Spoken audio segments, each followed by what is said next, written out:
Every time we say goodbye, they all see that it's a lie. 'Cause we all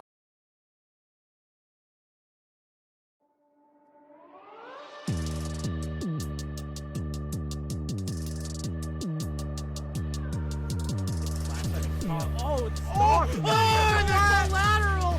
Gets the third! Oh my god, the fourth! Oh my god, four!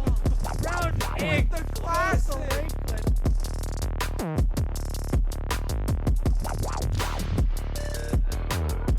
But the rest of her team is coming in from the back, and Padawan is just getting jumped on. Gonna slap that ult, and the Jinx dies. It doesn't matter what you do, the Syndra ult's just gonna kill you. Coming from behind! Oh, this is dirty! Let's go, Lakeland! Cleaning it up! There is nothing left! No! Let's go! The soccer coming in, holding up points! Lakeland University wins! Let's go! Lakeland University wins grand finals!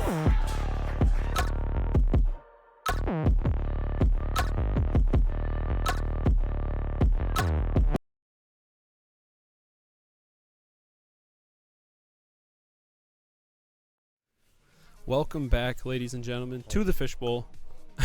Yeah, just slide over a little bit. No, I'm like back with some NECC action tonight. After a little bit of break from some streams, we haven't had a ton. We had Two Rivers last week, but tonight we got some rivals, semifinals of the NECC playoffs, Division 4.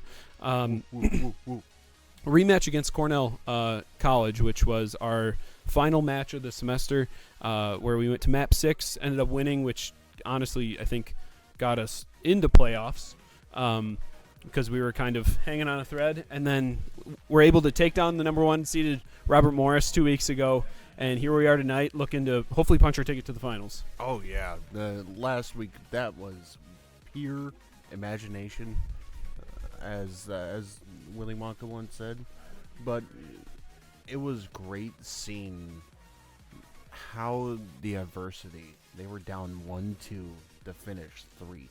Yep. Yeah, they went down. They had a dominant map 1 and then went down pretty handedly in map 2 and 3 and bounced back really well. So making sure that, you just stay resilient. That's what this team has done all year long. Oh, yeah. they've been able to bounce back from bad maps or poor maps and stay mentally in a series, which is what they're going to need tonight because this Cornell squad is strong. They proved that against us at the end of the semester this year. So looking forward to a really good best of 5 here. Hopefully favors Lakeland, and we punch our ticket with a date with the Minnesota Mavericks, who we played week 1. So actually everyone in our side of the division ended up winning their playoff games. So we definitely had a strong division on our side. But tonight focus is all on Cornell, making sure that we take care of business here. So it'll be, for those of you that are new with Rivals or maybe new to the stream, map 1 will be Domination. Map 2 will be Convergence. Map 3 is Convoy. And then you rotate it back, Domination, and then finishing off with Convergence. So hopefully we're out of here in 3 with a Muskies win. But knowing these two teams, it's probably not going to go that way. Well, they first have to check in. Yep, they do. So yeah, we're just waiting on Cornell so far. So recap a little bit or some other things that we've been doing in here. So for those of you that tuned in to our charity stream, thank you very much. I know we have already sent out those thank yous and shown appreciation, but each and every one of you that donated helped raise money for a great cause. I know the people in here had a blast, and we're already looking forward to it for next year.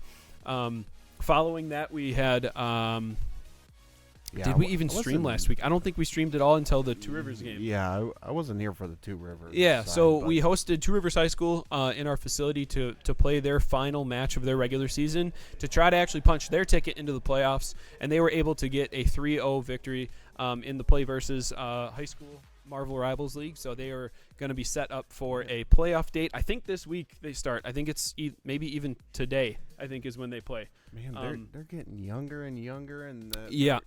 And here I am being the old guy, being left behind by some of these guys. Where I don't even know if I could have played this back in the day. Yeah, yeah. But Two Rivers played very well, showcased their abilities. We actually have one for sure future Muskie on that team, and possibly two. One just still considering some options, but we had some future Muskies in here already, so getting a taste of what it'll be like to compete on stage for LU, and it was a really good time. We were really happy to have them. They enjoyed themselves, and looking forward to doing that again. But that was the last action that we've had on a stream, and this week we got Rivals tonight. No matter what, win or loss, there will be a stream for Rivals next week, as winner goes finals, loser goes to third place, because there's points on the table for nationals. As it stands right now, the Muskies are the 2 seed in their 16 seed bracket for nationals for the Rivals D4 division. With a win tonight and a possible finals win, if they're able to pull that off, they could probably pull themselves into a 1 seed. So a lot at stake here, not only just a conference championship, but also very, very big national implications. So again, that foot on that gas pedal. Let's keep the momentum rolling. And did I hear him correctly that they finally got a lobby? Yeah, yep. I think they're getting ready to get into lobby, but some more action coming this week. We still have games going on. WEC Smash continues tomorrow. The 3-2 Muskies taking on the 3-2 University of Green Bay Phoenix. That'll actually be kind of a precursor to our regional land coming up. We are the northeastern region with the 2 Green Bay teams, ourselves, Lawrence, and Ripon College. Winner of that goes to the championship land for the Wisconsin Esports Conference for Super Smash Bros. Tomorrow night, also on stream, we will have our Call of Duty quarterfinals match, taking on Army West Point Black. A team that we played week 1, actually fell to week 1, but we're playing much better as a team now. We have Army's evil. Go Navy. we have a much better grasp on things as a unit. So looking forward to that game. Hopefully we can come out on top there. And then it would be a quick turnaround. If they end up winning Wednesday, there will be a game Friday as well. So hoping for Muskie wins all around this week to head into the really last quarter of the semester. Less than a month left for a lot of these teams here, and a lot of the teams are already wrapped up. So looking forward to continuing to play later into the semester. So. Oh yeah. So how many of the Wisconsin teams are there in that? I believe in the Wisconsin Esports Conference total, I think it's 28 colleges right now, and split into 4 different regions for different games. So this semester it's it's Overwatch and Super Smash Bros, and then that's split into the Northwest, the Northeast, the Southwest, and the Southeast. You play in your respective regional lands at the end of April. That leads into a championship LAN over at UW Stout. So you got to punch your ticket to make it to that LAN. We're hosting our Northeastern Regional here. So we will have UW Green Bay, Lawrence, Ripon. There's one other team I'm forgetting. There's another Overwatch team I'm forgetting. LTC? No, I can't remember. Maybe I'm not forgetting one, but that'll be our region competing here. Maybe, no, not NTC. They're Northwest. I can't remember. But looking to punch some tickets. So that'll be April 17th. So there'll be plenty of Overwatch and Super Smash Bros. Streams on the LU stream here. So make sure you tune in for that. What are you looking forward to tonight? I know you're kind of newer to Rivals casting, but you've been on the past couple casts for Rivals. What are you looking for this evening, I should say? Again, that communication that you hear from them. That's the thing that I love. Yep. Being the solo gamer, and then you don't get to hear that all the time, and it's something that I love hearing while being here. Yep. I'm really bad with words today. No, it's okay. English is hard. This is definitely one of our more vocal teams in the facility. They're not afraid to get loud. They're not afraid to get monstrous at times. Not to each other, but just in general when they're getting into a heated game. Here, I got one thing. You see this? It says spam on it. And like the mystery meat. Spam those at the right time. The alts. Why are you wearing a spam jersey? I gotta ask. I love this. It's like a hockey jersey. My parents went to North Dakota for their 34th and wedding anniversary and that. They so they went and over there to the Badlands. They went to Mount Rushmore, Death Valley. They did that whole shebang, and then they came back and they were like, "Hey, let's stop at the Spam Museum." I did not know the Spam Museum was a thing. So it's in Minnesota, and that got this and got 12 different flavors of Spam that's not normally in stores. Not for me, but that's okay. So hey, Spam and eggs is good. Yep. But we are into hero pick and ban phase. LU on the blue side with Cornell on the red side. We're going to start off with a Cornell Daredevil ban. That is a LU Daredevil ban with a Loki save and a Gambit. Or is that Elsa? No, that's Elsa. An Elsa snap ban from Cornell. That was one hero that plagued the Cornell team the last time we faced them. Soren was having an absolute series on that hero. So it makes sense that there's a snap ban coming out. The magic save, I would guess there's going to be a Gambit ban here, but I do know, I'm pretty sure Cornell has a Gambit one trick, or Gambit's their best hero. So they might want to get that for themselves, but LU's been practicing quite a bit of Loki Gambit, and they already got the Loki point of view for that. But there's the Gambit ban. They don't want to see it. This is playing well for Lakeland. This is kind of what they wanted. They wanted Cornell to ban first, or they wanted to ban first, and force Cornell to make a decision. They ban the Daredevil, they get the Loki save, and they want to make sure that Cornell either has to ban Elsa or Gambit, and then whichever one they don't, try to get the other. The save. But I'm guessing it's going to be a Doctor Strange ban here, and it is. That was something that they had talked about as well. Cornell has a good Strange player, and also the last time they played it was pretty pivotal. The TPs were off the map when it came to some of these team fights that they had that allowed Lakeland to actually just secure wins. So it's something that I think they want to try to repeat moving into game one here of this best of 5. And is that the Hella save? Yep, the Hella save. That'll be for W Boys. Just a comfort pick there. I'm going to be able to provide a ton of pressure from really all over the map with that. And it's also very helpful against some dive characters because she does have a stun that she can hit. If she lands that, they can just one-shot the diver. So we're going to have to see. Lakeland's been putting in a lot of hours. This team has been putting in a ton of time. They really are hungry for this. We see the Sioux save coming out, and honestly, that plays into our hands as well. Panda Tots is a very, very solid Sioux player. So we are totally fine with the Sioux save there. The Cloak Band getting followed up after that. So 2 supports already off the board, but the Loki is there for Witchings. I believe Cornell had a fairly had a Rocket or a player that plays Rocket quite a bit. So I wonder if we'll see a Rocket Band, and there it is. I think Lakeland. I think Lakeland just this pick ban phase went about as well as they had hoped. So this is a good start here for if you're an LU fan. So what I'm hearing is with you guessing all the time with these correctly, where's your lottery ticket? No, I just pay attention. That's all. We went over this as a team. They had a good idea of what they wanted to do moving into map 1 here, and it honestly just played out perfectly for them. Sometimes pick ban doesn't work that way. Now they have to execute. They were able to get what they wanted in pick ban, but now it's about execution. So we'll see if the Muskies can take advantage of that. Of this start that they've had for themselves so far. And we're going to see Yeti on the Deadpool. This is something that I'm really excited to see. Yeti has been put... Okay, come on. I was just about to talk about how I'm excited. Oh, my, what are we doing? I was so excited to see what we were going to do moving into this series. I can't with these guys, man. Oh. So before I was rudely interrupted... I'm really excited to see what Yeti can do on this Deadpool. The amount of time that he has been putting into this hero has honestly been insane.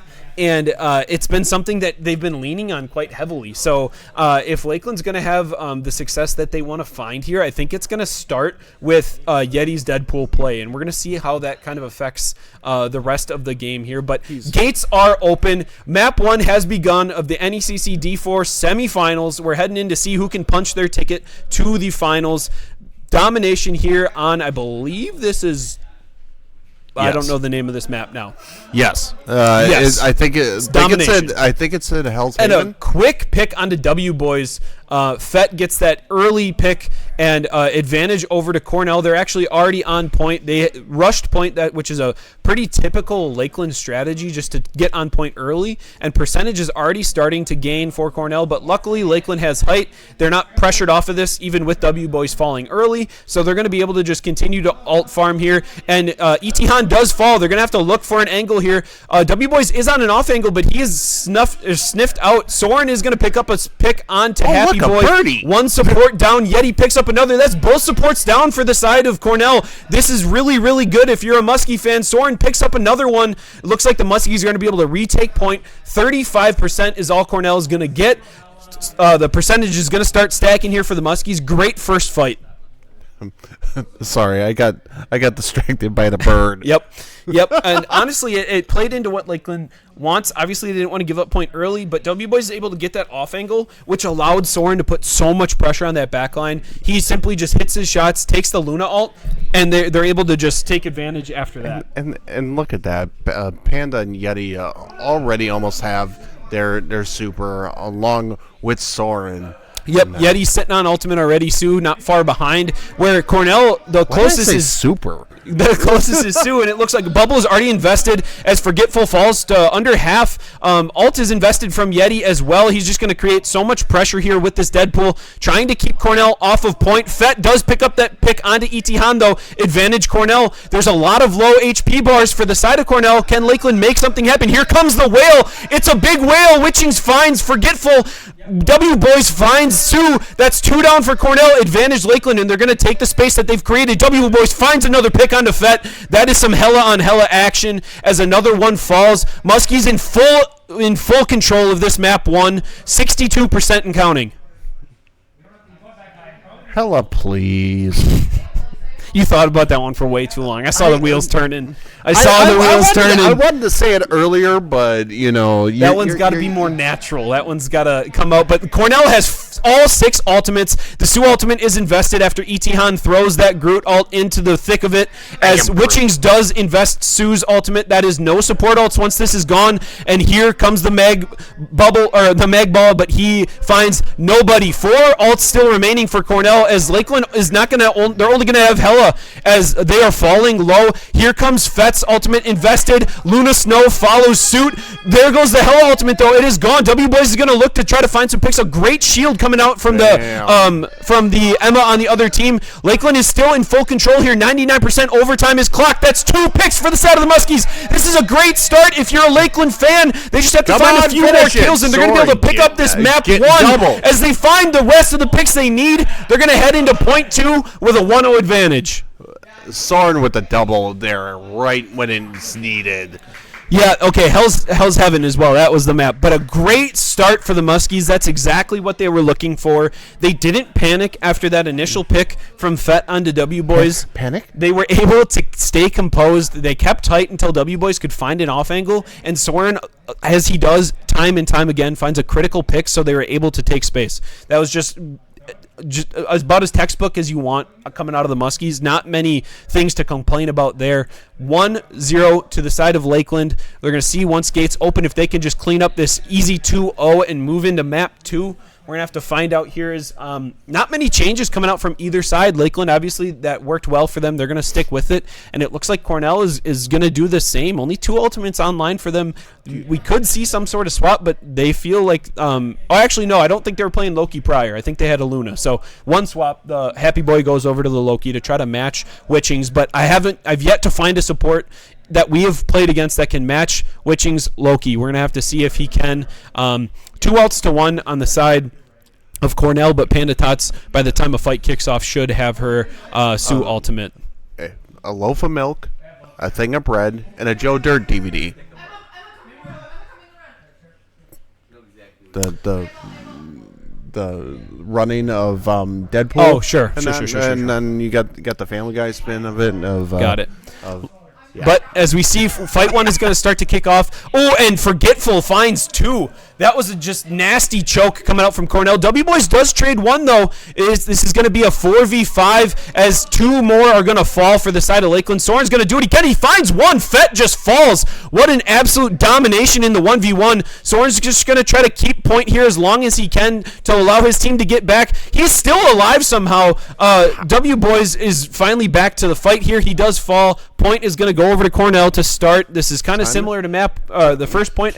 However, Cornell seems like they have a bit more control now. Time to reset and come in focus. Yep. Cornell did invest an ultimate there, and they really just took advantage of Lakeland picking a poor place to try to entry onto point. There was just so much damage coming through that corridor onto Yeti, and just there wasn't enough healing in the world to keep him alive. I think he might have died through a support ult there. So they're going to choose to try to push through main to retake point here, as we're going to see 4 ultimates online for Lakeland to the 3 of Cornell. What can Lakeland do? I think they're going to try to look to entry with a Deadpool ult, and that's exactly what they're going to do. The go button is pressed. Here comes the Groot ult, but it's blocked by the Magneto. What a great play coming out from Cornell's tank, Archie Max, as all the ultimates are being invested now. We are in a full team fight here as Archie Max finds Witchings within that Sioux ultimate. W Boys has got to hit those shots as one of the supports will fall for Cornell. This is a 5v5. It's anybody's fight. We're going to have to see who can pick this up. W Boys finds Fett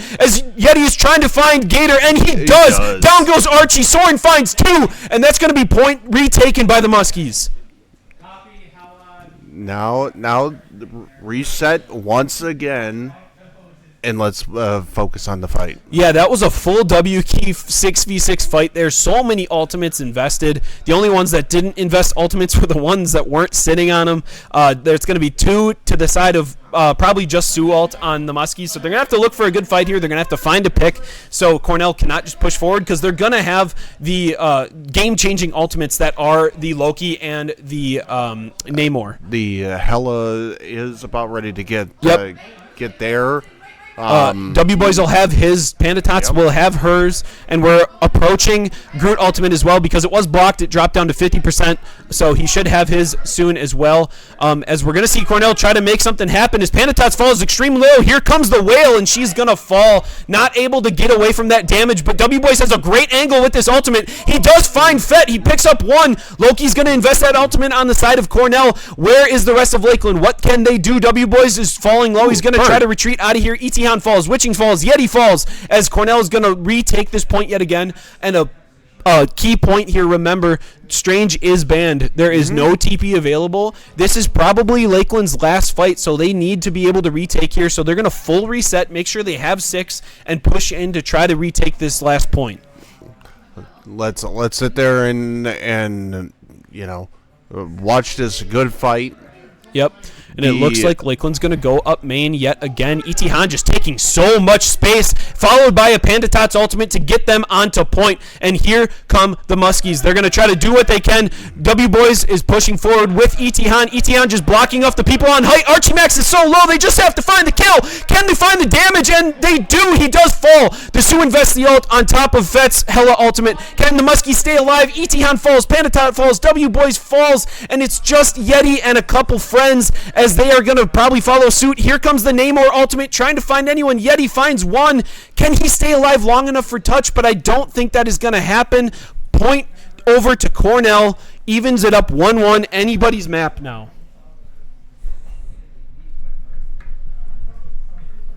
What are you doing? It was the mic was falling over. Had to fix it.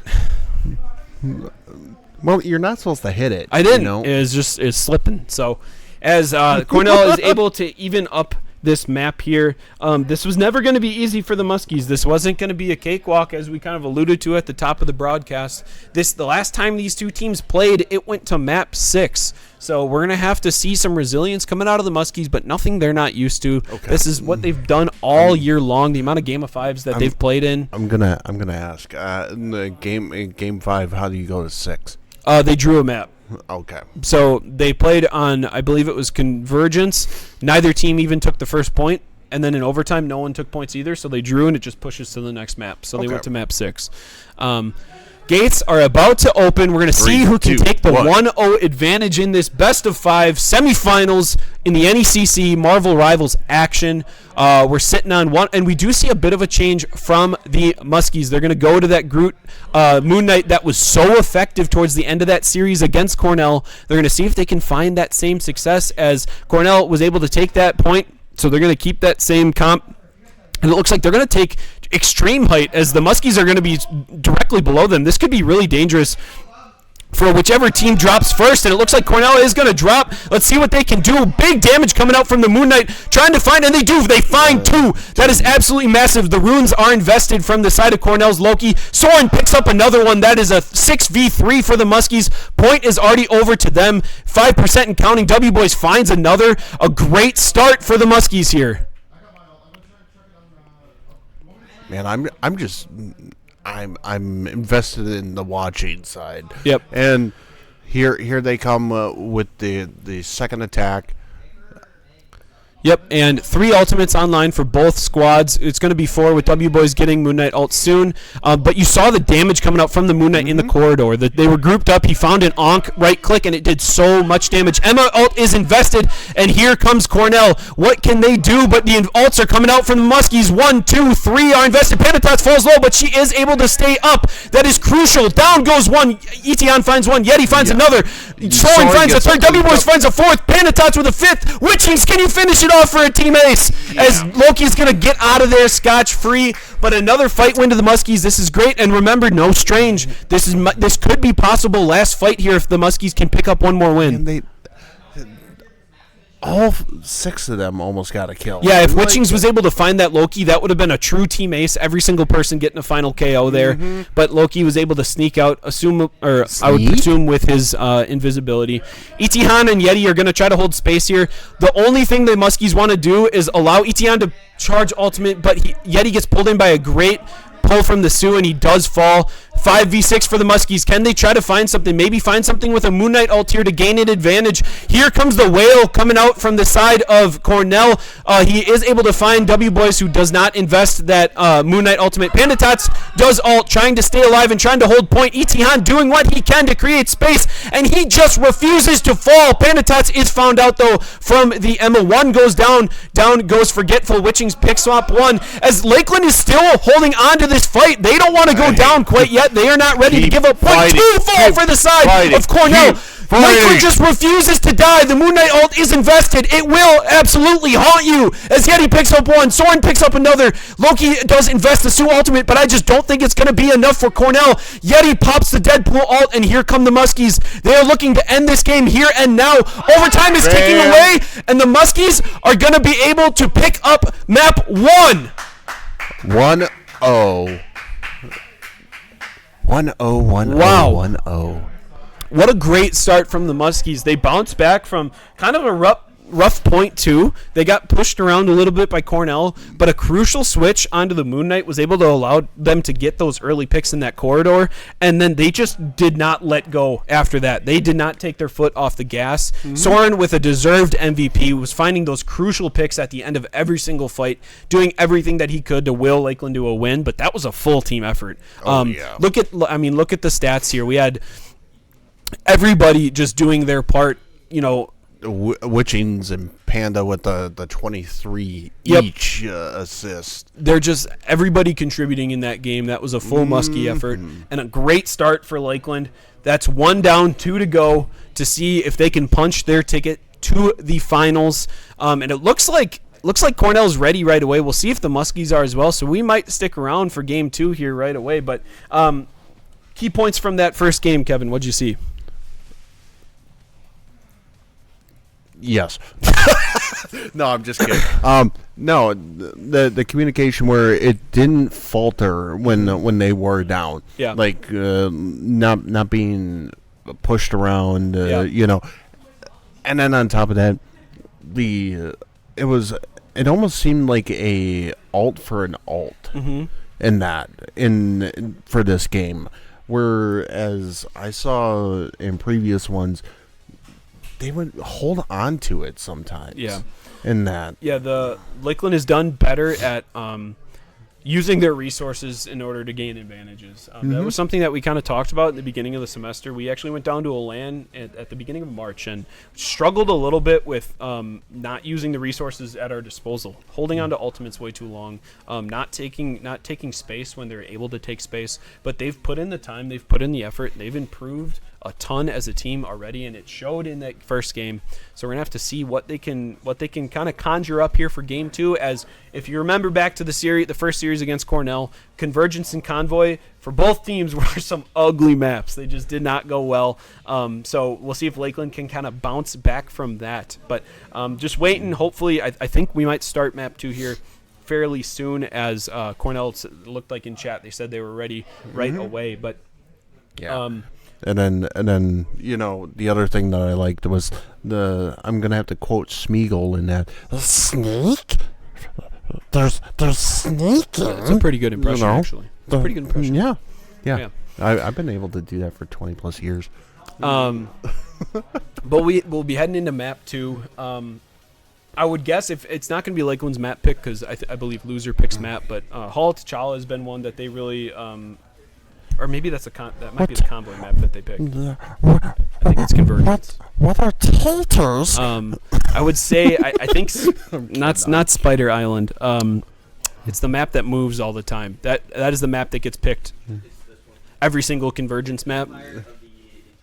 Empire of the Eternal Night. It's honestly the Convergence map we see every single time. I believe that'll be the map that we see every single time moving forward. So we're just gonna have to wait and see what the Muskies can do here. But I'm a happy guy. I've finally got get to drink Red Bull again. A little more lively. Yeah. Excited Lent's over, right? Oh, Yeah. I'm surprised between my parents and me that they didn't crack. I didn't crack. you know. Well, I will say to everybody, if you haven't gone out and gotten to the polls to vote, go out and vote. You can pull us up on the Twitch app and stay tuned in while you do it. Doesn't matter where you're voting, just exercise your right as a citizen to go vote. So that's important. But we're heading in to they already map 2 here banned with Loki. Pick Ban and the Loki Snap Ban. They did not want to deal with it. Witchings doesn't get to have fun anymore as Loki's taken off the board. What will Lakeland respond with as we have 3 Spider-Mans on the table so far? Spider-Man. I need pictures of Spider-Man. I think this will probably be a Gambit ban. It could also be Strange. I don't think they'll get rid of the and Deadpool. And correct me if I am wrong, Muskies. They just don't want to see that Deadpool. I know this Forgetful is a really good dive player. Right. Or not Deadpool. Daredevil. He's a very good dive. I'm hero. learning. Yeah, Forgetful is a very good dive player, so that's why they banned that. And they saved Magic last game, and I don't think they played it at all. So that was also advantage Lakeland. They created that advantage at the start of Pick Ban, and this is the other way that they wanted. If Elsa was open and Loki gets banned, they save the Elsa because it had so much success for the Muskies in that first matchup against them that they're just going to look to replicate that. I would guess this is going to be a Gambit save coming out from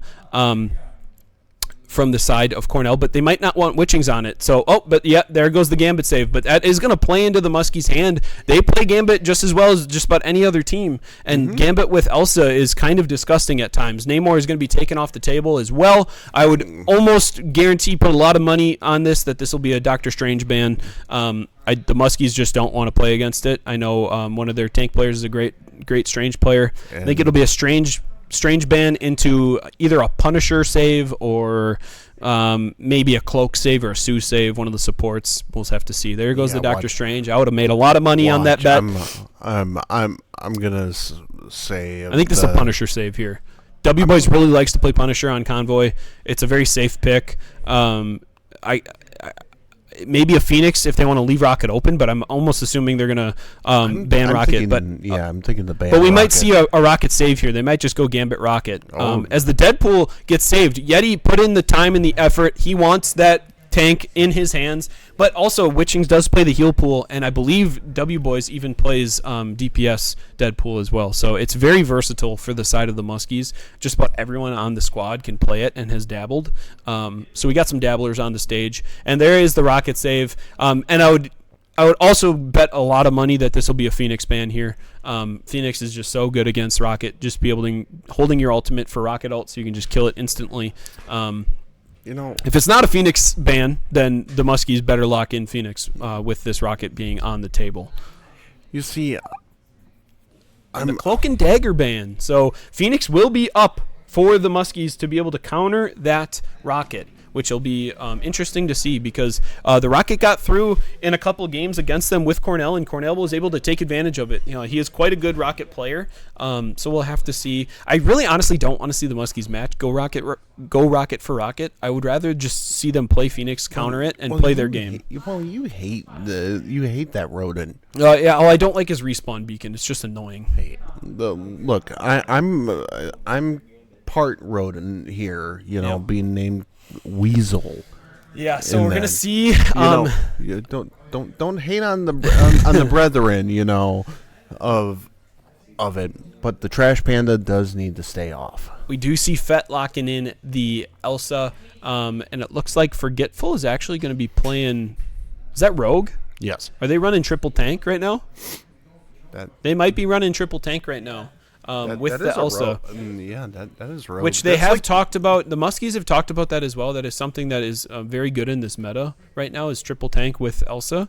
So we'll see if they maybe even decide to do that. But let it go. They're going to start with a standard 2-2-2 comp going in against the 3-1-2 comp of Cornell. So Itihan on his Penny. He loves Penny on this map to start. It's really hard to push into this point if a Penny is set up correctly and plays cover how they're supposed to. And for the most part, Itihan, when he's not doing a bit of trolling, is playing this map very, very well as a Penny. So can I make a cultural reference? Penny. It's a good show. Penny. Yeah. is a good show, and he does get some good chunk damage with those mines, and it looks like Lakeland's going to try to just gain some advantage now right away as down goes Rogue right away. Witchings finds that pick. Soren finds another. The Rat is down. Nobody likes him. He's going to fall as the Muskies are going to take space here. Soren finds another one. A great start for the LU fan base out there. This is what Lakeland has to do, but they cannot overextend. They cannot bite off more than they can chew. They need to make sure they're playing the correct amount of space and the correct amount of cover here, because one pick can lead to disaster on this map. Yeah, and Witchings is now on the Gambit. Yep, Witchings is just gonna say, you guys can have the Gambit. I'll match it. He's put a lot of time into this character, where he's proven himself as a great Gambit player. So we're gonna have to see what he can do. Soren just diving in, looking for some damage, just looking to trade anything that they can find. As Cornell's gonna opt to try to push right here, as Lakeland looks like they maybe have this snuffed out. They know that they're pushing on this right side. They're gonna be in this corridor. If Soren can get his ultimate soon enough, as looks like they're going to dive into the backline. W-Boys finds Rogue. She is going to fall. Advantage Muskies as Thor is in the backline as well. He is going to find one, and Rogue is going to get revived as well. Yeti finds Archie Max. Fett finds Yeti, though. Advantage Cornell as Etihan's going to fall. There's only two up for the side of Lakeland. Both the DPS. What can they do? What can they find? W-Boys is going to get found by the Thor. Down he goes. Soren is most likely going to follow suit, doing what he can to just find any sort of picks. Oh, the Thor was so weak, and Lakeland does fall, but it looks like they're going to be able to get a touch. They're going to be able to hold here still. They can't cap just quite yet if they are Cornell. Muskie, they have to get on. They have to touch as they do drop. They finally find a touch onto that map. Thor is on the backline, though, and W-Boy is going to fall instantly. And Witchings is going to follow suit. The Thor is getting so much value on that backline. He's just picking up so many kills, as here comes the Etihan ultimate. Archie Max is going to pop that mag ball as Rocket is going to get that revive. We absolutely hate this stupid rodent. And here comes the Rocket ultimate as well. He's going to be invested. 3 ultimates coming out for the side of the Muskies as Yeti finds 2. Soren finds another. What an absolute turn. Oh, how the turntables have turned as here come the Muskies. 1 minute, 30 seconds left. They are able to hold .1. And with 92%. That's for the office people out there. There's your reference. Oh, how the turntables! Yeah, that's the Michael Scott reference for you folks out there.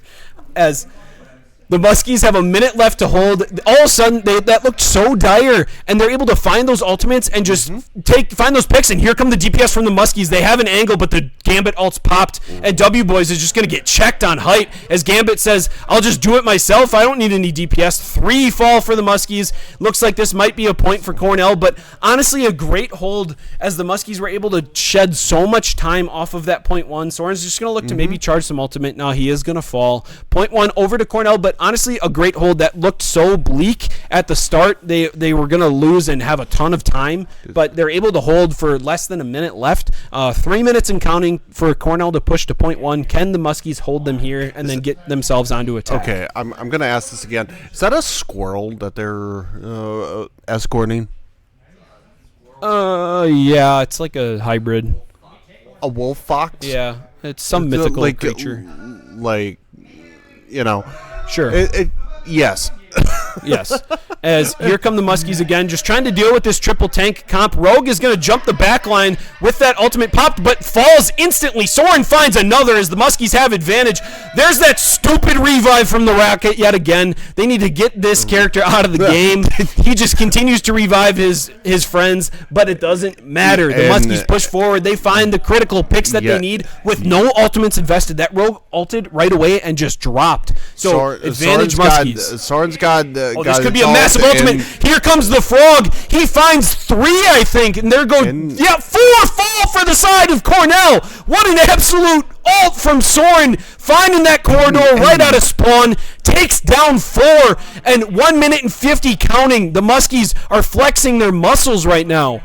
Boom, boom, firepower. This is an insane map for Elsa if you know how to use her ultimate, and Soren has put so much time into this hero, finds those corridors to find massive ultimates, and gets 4 to give the Muskies the advantage. Here comes the Elsa ultimate from Cornell, trying to shoot that frog to save their teammates. W-Boys and Witchings are going to fall. Mag ult invested as well, as Cornell's going to be able to find Soren. 3 still stand for the Muskies, but Pandatots is going to follow suit most likely and fall. She's just waiting for that invis to pop back up, but 2 are going to die, and it looks like Cornell's going to be able to push to point 2 here. Just great holds from the Muskies, and then just not being able to stand on their head and keep Cornell away from the point. As Gambit Ult's going to be invested, they're actually going to try to touch, but nope, they're not going to be able to do so.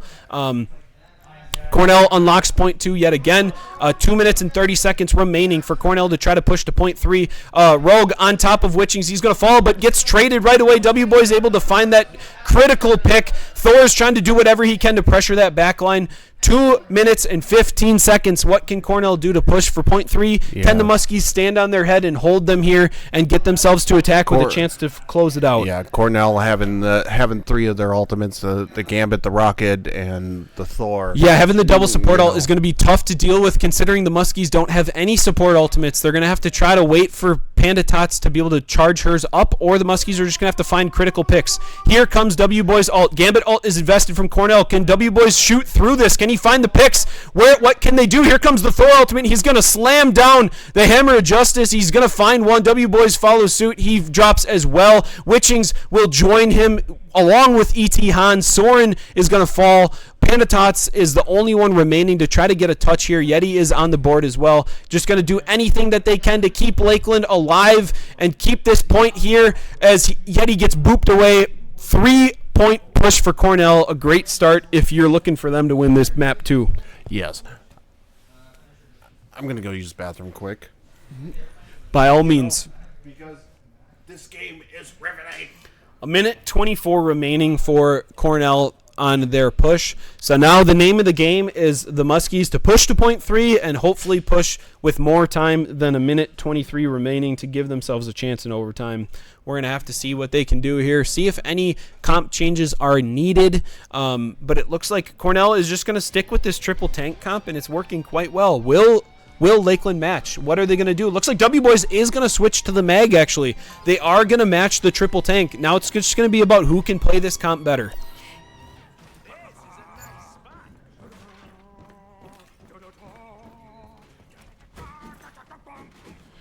As we wait for gates to open, 30 seconds remaining. Witching's on that rocket just to give those power-ups to start, and I'm assuming he'll swap back over to that Gambit. And it looks like we're going to see W-Boys swapping over to Mag. We're going to see E.T. Han possibly on the Angela, maybe the Thing, and we're going to see Yeti sticking on that Deadpool. As while you were gone, Kevin, looks like the Muskies are just going to match that triple tank comp of Cornell, and we're going to see just simply who can play it better. Cornell with the Rogue, Lakeland with the Deadpool, and the Angela. Who can make the critical plays here? The Muskies have to push for point 3 if they want to force overtime, so we're going to see what they can do on their attack phase. Yeah, and let's just see who gets that first pick. Oh, and Elsa falls extremely low, just one shot away from having an advantage very early for the Muskies. They're going to try to find Thor here. Bubble is invested from the enemy mag as Thor's on height doing what he can with his empowered autos, trying to find the backline. He's going to fall to over half but get healed up pretty quickly. The Muskies trying to take any sort of space that they can find. All they're doing is trying to find this alt charge so they can push in. And here come the Muskies though. Angela is in the backline looking for any sort of advantage that she can find. Can she find someone of Cornell's backline to pull back into her squad? Fett is going to find Yeti though. Advantage Cornell. First pick over to the side of Cornell as E.T. Han's going to fall extremely low as well. And the Muskies are going to have to retreat as Cornell's taking space here because of that pick. Can the Muskies find anything critical here? And here comes Witchings with a great play with those heals as Etienne finds one. Fortnite fan is going to be able to find W-Boys. The Muskies are still down a man advantage. 5v5 here. W-Boys is going to be up, and he will be back to the fight before Fett. Can the Muskies create an advantage in this 6v5? Angela is going to be on that backline, on that rocket, trying to find the Gambit. Just do something. Is he going to just try to throw the Gambit off? But 3 picks from the side of Cornell. The Elsa ult invested on top of the rocket ult, on top of the I think it was just Rocket and Elsa as they gain advantage again. Looks like Lakeland's going to swap back to 2-2-2 to see if they can create any sort of advantage. But W boys going to that Moon Knight and E.T. Han switching over to the Thing. Yeah, I would almost maybe even like to see the Groot coming out. I am Groot. They have three tanks, getting them stuck where the Moon Knight can just shred. we're gonna have to see. I would really like to see a Phoenix swap too, because this Rocket's just getting so much value out of his ultimate.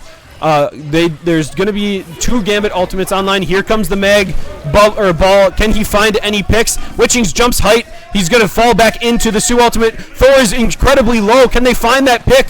One is going to fall for the side of Cornell. W Boys finds Happy. Yeti finds Gator. This is the advantage the Muskies need. Down goes Archie after that bubble will fall, and it looks like there is no Strange, so the Muskies, if they can find these picks, are just going to be able to tank point 1 here and start their push to try to force overtime. Mm-hmm. Let's continue that push. And this will be very similar to what Cornell had as well. I think they were just under a minute when they finally capped point 1. So very, very similar to Cornell's push. Lakeland was able to find that advantage and still be able to have a couple ultimates online here. So what can they do? Can they continue to create the advantages they need to force overtime? It's going to come down to, I think, Lakeland's DPS. Can they out DPS the triple tank front line from Cornell? Can they just pump enough where they can find those crucial picks and create that space for the Muskies? What can they do? Is Moon Knight's going to fall extremely low, and here comes the fight. Here comes the Elsa ultimate. It's going to find 3, and they pick up 4. There goes the Rocket revive as well. Soren trades 1, but Cornell invests that Elsa ultimate and gets so much value from it. And now it's time to reset with all 6 of them coming in at one time. Yep, they're gonna have to do something to be able to check this, because the Elsa's getting a ton of value. I don't know. I don't play this game enough. I don't know if Groot ult blocks Elsa ult or if it just breaks it on its way through. I would think it would break it on its way through, but Lakeland's going to try to push on the left here and take advantage and try to punish Cornell from playing up too far onto their spawn. Thor just being such a nuisance, basically playing like a diver DPS at this point with the triple tank. He's going to invest the ultimate, try to find, he does find Pandatats. He's so incredibly low, and Lakeland just cannot finish the kill. 6v5 for the side. Soren picks up 1 though. Rogue does fall. 5v5, but there's the stupid Rocket revive yet again. Gets so much value in these fights right now. They're finding these crucial picks, but Rocket just brings someone back instantly. The Rocket ultimate is invested. I really do want to see the Muskies swap to the Phoenix. I think they need to be able to do something against this Rocket revive and find these Rocket ultimates and just take them out right away. Soren will fall to Fett. 1 minute and 55 seconds remaining for Lakeland to push to point 2. Lakeland's got to dig deep here. What can they do? What can they find to try to force overtime? Yeti does get staggered. That is just not great for the side of the Muskies. Etion does swap to the Groot. They're going to try to find those combos with Moon Knight Groot. They're going to wait for Yeti here and see what they can do on these pushes. But again, they're going to have to walk through this corridor, and they're coming up on almost 4 ultimates for the side of Cornell. Lakeland has to find some sort of advantage. Here comes, I think the Gambit ult's going to be invested. The Moon Knight ult gets popped as well. Gambit is matched on the side of Cornell. Here comes the Mag Bubble. He is going to be able to find W Boys as he does fall. What can Lakeland find? Can they find these picks? There's just not enough damage on the side of Lakeland. Both DPS fall. Witchings is going to fall as well. Lakeland just cannot find an answer for this triple tank comp from Cornell at this moment. Only 60 seconds left. I think the Rocket is just honestly providing so much value for the side of Cornell and the triple tank. There's just not enough damage from the side of Lakeland. They either have to try to match with triple tank, or they have to find a way to create some sort of advantage for themselves. As it looks like W Boys is going to swap to Ultron, so they're going to opt to go triple support to see what they can do and see if they can create any sort of advantage. I honestly even just like a slight touch, you know. Yeah, I think Yeti isn't swapping off Deadpool because he has so many upgrades at this point, but it might even be a Deadpool swap. As Yeti does find 1, Forgetful's going to fall, Bubble's invested, but Mag is going to drop as well. Yeti gets second.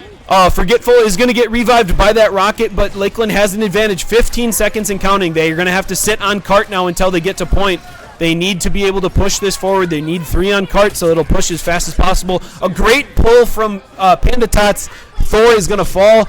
Overtime is going to get clocked here any second, and the Muskies are going to have to do what they can to push this to point 2.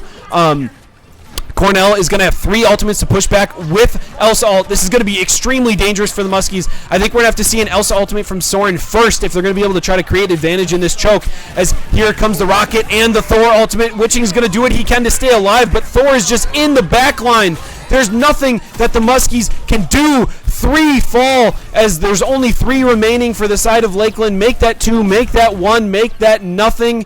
Game 2 is going to go over to Cornell, even up the series at 1-1. Yeah, unfortunate timings of alts.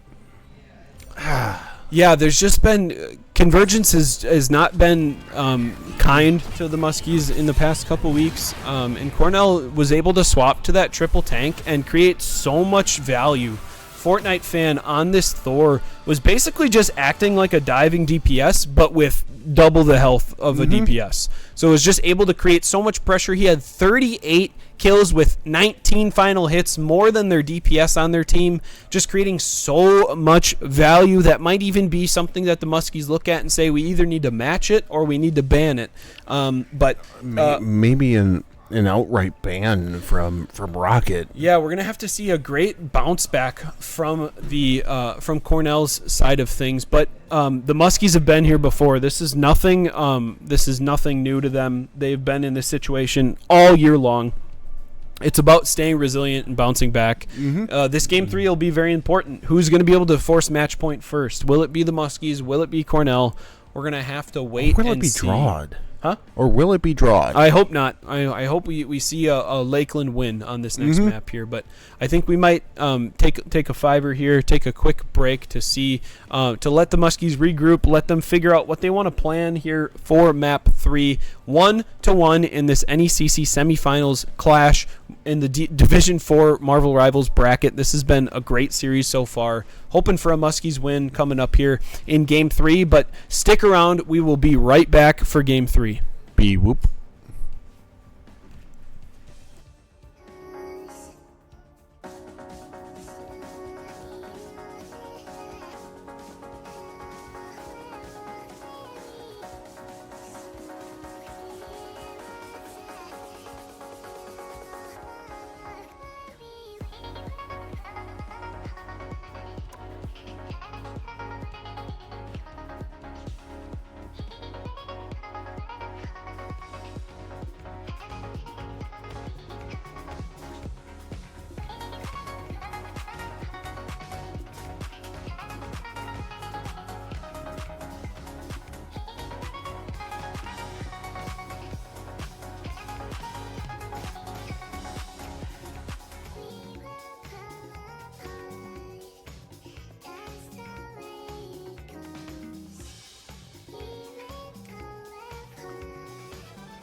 Morons.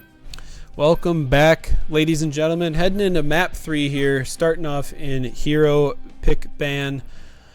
Daredevil ban, followed by a Loki ban. Pretty standard coming out of these teams here. Heading into map 3, the Muskies are going to have to look to bounce back after a pretty dominant map 2 from Cornell.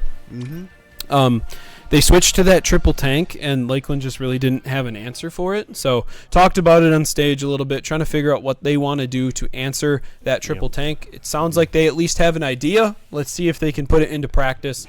Gambit save from the side of Cornell, and Elsa save from the side of Lakeland. Namor ban from the side of Cornell. It looks like very, I think, identical to last game. However, I don't think Lakeland banned Strange this game. I think they're going to try to change something up here. I would sit there and ban Rocket. Looks like they are going to go with the Magneto ban. So this either forces, this is something that they were talking about. It forces Cornell to make a decision. Do they want to save the Strange, or do they want to save the save the Rocket? Sorry. And whichever one gets saved, they can ban the other. So I think that's what they're trying to do. They also just trying to get rid of that Magneto because the bubble has been such a nuisance to them. Bubbles. As well as this Magneto has been hitting his alts, but the main reason is they want to play Punisher. And if you get rid of Magneto, you can pop Punisher alt and you don't get punished.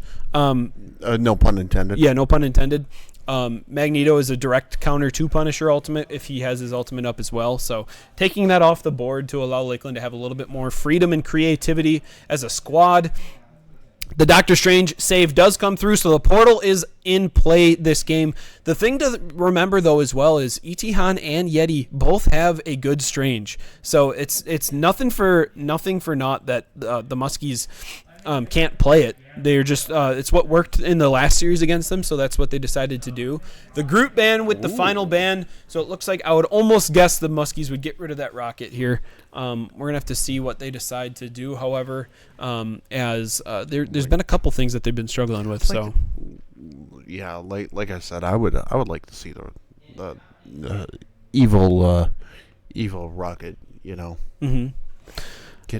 And the Magic is actually banned. Okay, that is, I mean, it's one of their DPS players' best heroes, most played, and it's going to force them to play into a different play style. So we'll have to see what Lakeland can do. Lakeland's got to dig deep, dig a little inward here. 1-1 on the series count in this NECC best of 5 semifinal matchup. 10 seconds until we load into Yggdrasil on Convoy to see who is going to force match point here heading into Game 4.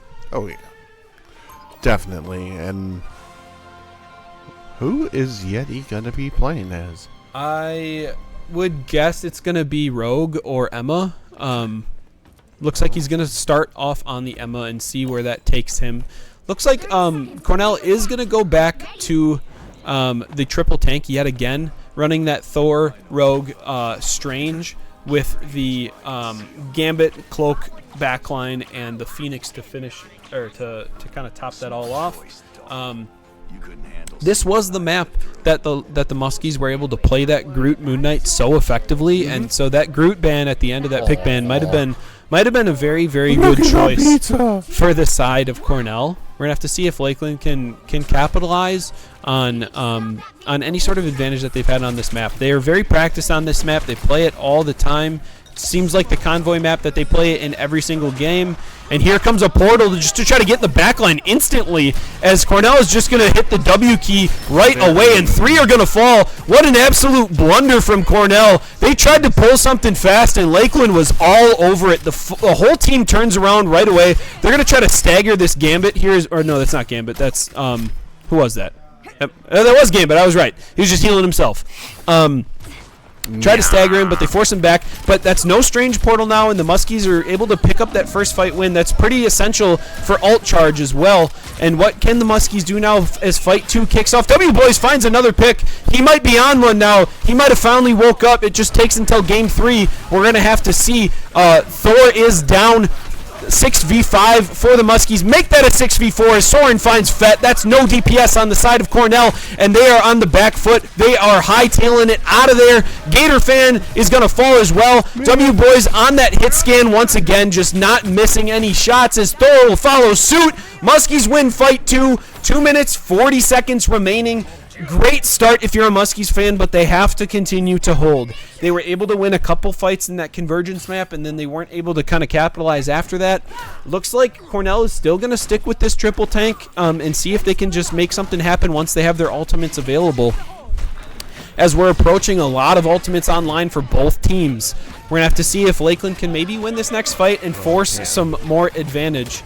As here comes Pandatots with the ultimate. I think she's going to pop this soon as they're going to just look to be aggro as she does. Etienne flying up in the sky. Pandatots find 1. W Boys finds 2. 6v3 for the Muskies as they're going to take space here and try to find even more. Pandatots finds another. She's on an absolute rampage. Who needs a DPS anyway as she takes down the Strange. 1 minute and 55 seconds remaining on this first push for the side of Cornell. If the Muskies can hold them here, that would be an absolute God hold for the side of Lakeland, but there's still 1 minute and 45 seconds remaining. The Cornell will have another Strange play with about a minute left, so they can try to look for another cheeky angle yet again. 4 or even 5 ultimates soon. Oh, as Elsa is just going to find 3. That's 3 picks for the Muskies. That is going to stagger them very, very hard, but something to consider here. The Muskies have to be careful. There's going to be 5 or almost 6 ultimates online for Cornell. If Cornell finds an angle with a Strange portal, it could spell absolute disaster for the Muskies. They have to make sure that they don't get caught in a massive Doctor Strange ultimate or a massive Elsa ultimate. Yet he's going to try to find an angle here. He's going to pop the ultimate. He gets behind, and he found that angle. He's going to be able to get into the backline. Soren finds 1, yet he's applying so much pressure as they find 2 more. 6v3 for the Muskies. Make that a 6v4, 6v5. All are down. Muskies are absolutely here to play on Yizgard as there's 40 seconds remaining. There's going to be a Strange portal. They have to be careful here. You know that what this reminds me of? I do this like with Madden every so often. You play pissed off. They woke up a little bit. As W Boys is going to invest that Punisher ultimate. Here comes the Cloak ultimate as well. Can the Muskies make something happen? But W Boys does fall. There's just too much damage coming out. Strange is able to get that kill. Down goes Pandatots as well. Soren and Etihan, only ones remaining. Etihan will fall. Soren, looks like Soren's going to try to hide and maybe try to find a touch for a TP play for the Muskies. W Boys does swap to that Strange. Looks like Soren's going to look for that touch. He is going to find it. He might even find that Gambit. He doesn't, but here comes the portal, and here come the Muskies. W Boys is on that Strange. It is a little bit wonky right now, but what can they do? It's a huge Elsa ultimate, but yet he finds 1. W Boys finds another. The Muskies have a chance in this fight. That was an absolute God portal from the side of the Muskies. W Boys finds another. Witching adds onto it. There's Soren as well. What an absolute hold from the Muskies. An iron wall at .1.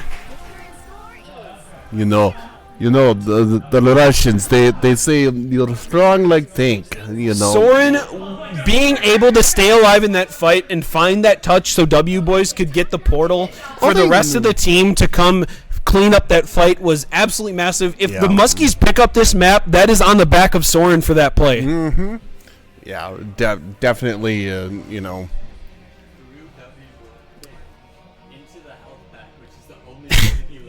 So we're getting note from production. W Boys got Elsa ulted into a health pack, so he didn't die. He was able to stay up and find those critical picks. Just worked out for the Muskies there. Hell of a good timing, you know. So all the Muskies have to do is push to .1, and they will force match point heading into map 4. So they have to stay cool, calm, and collected here. They cannot overheat. What they've been doing is working. Continue to look for that. But again, Cornell is going to be rocking that 3-tank front line. They are going to switch to the Rocket, which has been an issue with that Rocket revive. I think that's been the problem. It hasn't really been the Rocket ultimate. It's been Lakeland's been able to find just 1 pick, but it's that instant revive, and then there's an advantage for Cornell. So Lakeland has to try to look to get multiple picks in a row so that the Rocket revive doesn't matter. And Etihan's just having a blast. He's never not having fun. I don't really like that, but, whatever. I know what they were doing. He's drawing pictures, yeah. As Cornell's just going to try to hold a ton of space, be super aggro. As Fortnite fan is able to find Soren, but Lakeland could still make something happen. They're looking to try to find any sort of low health bars as Etihan is going to get grounded. Yeti is going to fall as well. Cornell is just going to try to play super aggressive here because they can't let Lakeland push up at all. What can the Muskies do? They have to try to find an off angle, try to find a pick, but again, remember, they're going to have that rocket revive. There's going to be that crutch for Cornell. As Lakeland just has to look to play for ultimates. They don't have to push very far. Can they maybe push into that room and find the rocket revive beacon so that it just doesn't happen? What can the Muskies do? Here comes Soren. He's going to try to work his way into that corridor, and he does. Two are going to fall. Here comes that revive, but it is still advantage Muskies. Yeti finds another. Here comes Soren. He finds one as the Muskies are pushing in. They're not going to allow any sort of shenanigans happen over here. They're going to try to stagger as well. Panda Tots and Witchings pick up some kills of their own. The Muskies have 2 minutes and 50 seconds to push, not even past point one, to be able to force match point, and they have 2 ultimates online. A perfectly timed Etihan ult could just finish this game off here and now if they can find something. All Lakeland has to do is wait for them to find an advantage. Soren is coming up on that Elsa ultimate as well. If they can keep them in this corridor and find an angle for a massive Elsa ultimate. Oh, this is going to be huge! Here comes a massive Strange ultimate! The Rocket ultimate is invested. Can they kill through it? They have to find something. Yeti does pick up one. What an absolute combo from the front line of the Muskies. As here comes Lakeland. They are going to try to force game 4 here as Rocket's going to do what they can to touch, but nobody can stop the Muskies. Match point is going to be forced here. Game 3 over to the Muskies. Woohoo! What a turn of events that went from a map 2 that was so Cornell dominated into a reset from the Muskies, a game plan change. They stuck to that strict game plan and honestly just took advantage of Cornell there in every sense of the word, with Panda Tots picking up that MVP. What a match, but again, we cannot forget Soren's touch there on that defense. Oh, yeah. Being able to stay alive in that fight and continue that, or stall that Cornell push to allow Lakeland to get that portal off was absolutely massive, but everyone across the board did their part in this game. W Boys with only 1 death, looking at Panda Tots with 14k healing, just doing what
just wanna be happy, happy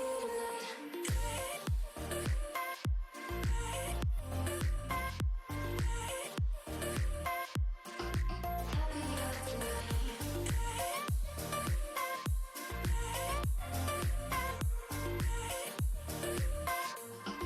Happier tonight. Can't be waiting for you in the morning. I'ma leave without giving a warning. I'ma leave without giving a. But every time we say goodbye, we all know that it's a lie. I just wanna be happy.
Welcome back, ladies and gentlemen. Waiting to get into Map 4 pick ban, but a great bounce back game there from the Muskies. They kind of got punched in the mouth in game 2, made some changes, made some adjustments, and that was all gas, no brakes in that map 3. So Yeah, they're going to be able to force match point here heading into game 4.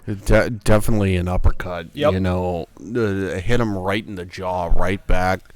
Yep, and we're going to be heading back to Domination. The Loki ban, yet again. Nobody wants to see Witching's Loki anymore, and the mag save instantly. So obviously the mag was something of importance to Cornell, where Lakeland took that away and just weren't able to do anything. The Elsa save into the Gambit ban. I love this sequence so far from the Muskies. This is just playing right into how they want to play. I would guess this is either going to be a Punisher save or possibly even a Deadpool or Groot save. It is the Punisher save. I think we're going to see the Rocket save coming out here from the side, or maybe Magic. It depends on what they want to do. Maybe Strange as well. The Muskies kind of have options. They could ban Strange with their final ban. They could ban. They could ban Rocket. I would. Ban. I think I would venture a guess it's going to be a Rocket ban because they proved that they can play the Strange, right? Unless they don't want the portals for Domination, and that would be something that they could consider. But I think we're going to see a Cloak ban here from Cornell, and then we're going to either see a Rocket or a Strange coming out from Lakeland.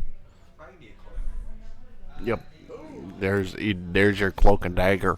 Yep, and then this is either going to be Strange or Rocket. I would honestly like to see them just get rid of Rocket, but they also did prove they could play against Rocket last game too. So, but it's just been it's been one of the comforts for Cornell. So just get rid of it. You've proven you can play the Strange just as well, even if even better.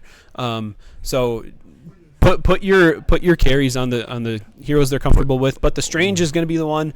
I don't mind it. You get rid of the portals. You don't allow them to play that way. So does that mean that they can play Strange? No, it's not advanced team bans.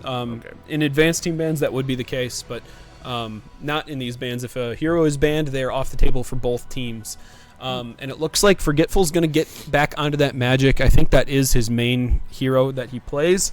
So we're going to see how Lakeland can kind of deal with it. I know they had talked about possibly if this team was going to play dive, just having Soren mark their diver in the backline all the time, and just play the I'm better than you in a 1v1 game. And then if he tries to dive supports, it's the supports fighting him along with Soren is the kind of idea for that. But I'm better than you. Because then the idea behind that is you mark the diver heading towards the back line.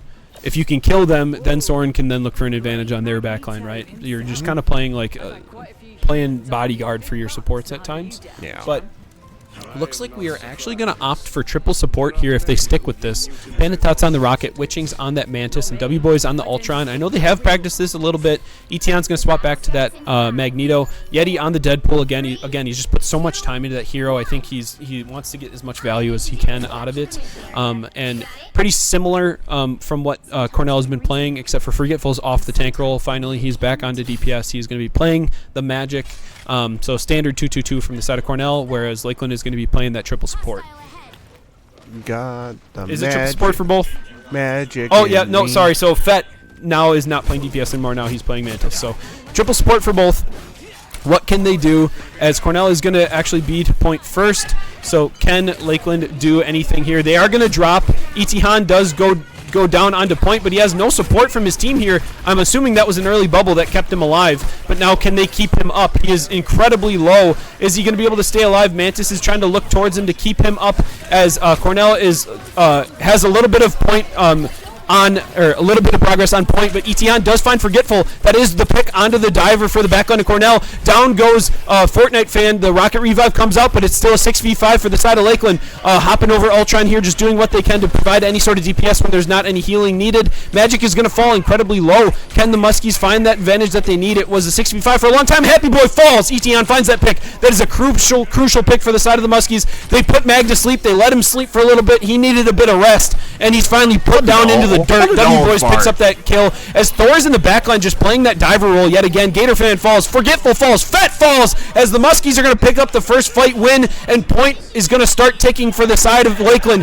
1, 2, 3% and counting as the Muskies look to try to close this series out and punch their ticket to the conference finals. Tick, tick, tick, tick, tick. And a good a good way of just rallying around each other. Yep. It looks like Lakeland is going to opt to play height here as they're going to be sitting on 2 ultimates. If Soren can find a good corridor here to ult, it could just be a really good start to this fight. As he's going to find a few. Here comes that Elsa ultimate through. 1, 2, 3, 4 fall. Make that 4, 6v2 for the side of Lakeland. Soren is getting so much value out of this Elsa. Every single time he finds an ultimate, he's getting multiple picks on Cornell. It has just proven to be such a strong pick for the Muskies as he's going to push forward. Bubble invested from E.T. Han, just trying to match this Magic any way that he can because the Magic is kind of stuck in an awkward spot. The rest of Cornell is there to support their team, and here comes the Magic ultimate, going to try to push into the Lakeland backline. Panda Tots is going to invest her ultimate to just negate that Magic ult, but here comes the Mag Ball, trying to find someone, and they do find Witchings, as Cornell is going to try to make something happen. 61% and counting for the Muskies. Can the Muskies just continue to find this fight on the point? W Boys is going to fall. Looks like Cornell is going to be able to get the advantage here. The Muskies are going to try to die on point, though, just to get any sort of percentage that they can. 70% is what they'll end at, and it looks like Cornell's going to try to take some space here while the Muskies regroup to try to look for another fight. Yeah, and with the 4 ults on Cornell's advantage to E.T. Han's only ult right now. Yep, 4 ults for the side of Cornell, so Lakeland just has to play this poke game a little bit. They have the time on their side, though, because they were able to get so much percentage in the beginning. Soren is going to find Magic on an off angle, trying to find that pick. 2 ultimates invested for the side of Cornell. Panda Tots is going to get forgetful, but Fortnite fan picks up E.T. Han. Even 5v5 is. Oh, Mantis was so low. Soren just not able to find that extra damage needed to finish that kill, as the fight still pushes on, as Cornell is trying to push into the backline of the Muskies here. Hopping over to W Boys POV on this Ultron, doing what he can to keep his team up and provide that extra DPS needed, as it's 50% and counting for the side of Cornell. This is such an even game from both sides. Here comes the Deadpool ultimate invested from Yeti, and the Muskies are pushing forward. Mantis pops the ultimate as well. Can they find those crucial picks? 2 Mantis ultimates online for both squads, as Cornell is going to have theirs a little bit longer, but Soren has that Elsa ult. Can he find any sort of picks here? Happy Boy is able to invest that Sue ultimate. What can the Muskies do? E.T. Han is able to find Happy. That cancels that Sue ultimate. Soren finds another. The Rocket revive comes out. Rocket is so incredibly low, but Soren's going to fall instead. Yeti does trade that kill onto the Rocket. The Muskies are fighting for their lives. 85% and counting for Cornell. The Muskies need to retake this point here and now, as there's one person remaining on point. It is that Magneto. They got to try to find the Sue as well. It looks like they're going to try to stagger Magneto best they can. They're going to do exactly that. Cornell pushes to 95%. 71% and counting for the Muskies. This is such a close point one. Alt advantage over to Lakeland, though. They have 2 coming up on. They'll honestly just have 2. They'll have Panda Tots. They'll have W Boys. 2 support ults, which is really, really helpful to the side of 0 for Cornell. They only have that Magneto ultimate right now, so as long as they can avoid that Magneto ball, they will be in a great spot here to try to hold this. 91% and counting. What can the Muskies do? They're trying to actually cap. It's just getting capped. They have to drop down. E.T. Han does find Fortnite fan. That's 1 down. That's a great advantage. The Mag Ball is going to be invested. Is he going to find something? He does find Witchings. Witchings will fall. 5v5. Forgetful pops that Magic ultimate. W Boys just trying to find that backline. Any sort of pressure. Panda Tots is invested with that Sue ultimate. Soren finds Gator fan. That means no Rocket revive on the table. This is massive for the Muskies. They just need to find those critical picks to finish this fight off. Yeti's going to dive the backline. He's going to look for those kills. He gets slept by the Mantis. Still doing whatever he can. Forgetful finds W Boys. That's 1 support down for the Muskies. But here comes Yeti. He's putting so much pressure on this backline. He picks up 1. He's going to try to pick up 2. He's going to get that Mantis. He's looking to try to trade this kill. He picks up another. The Muskies overtime is ticking. What can the Muskies do? 99%. They have to find this Thor to try to take him out. This fight is still going to continue to go on. Thor is going to fall. Witchings finds Rocket yet again. Soren picks up that kill. Here comes overtime. Will it fall? It will. The Muskies pick up point 1. Yeah. In map 4.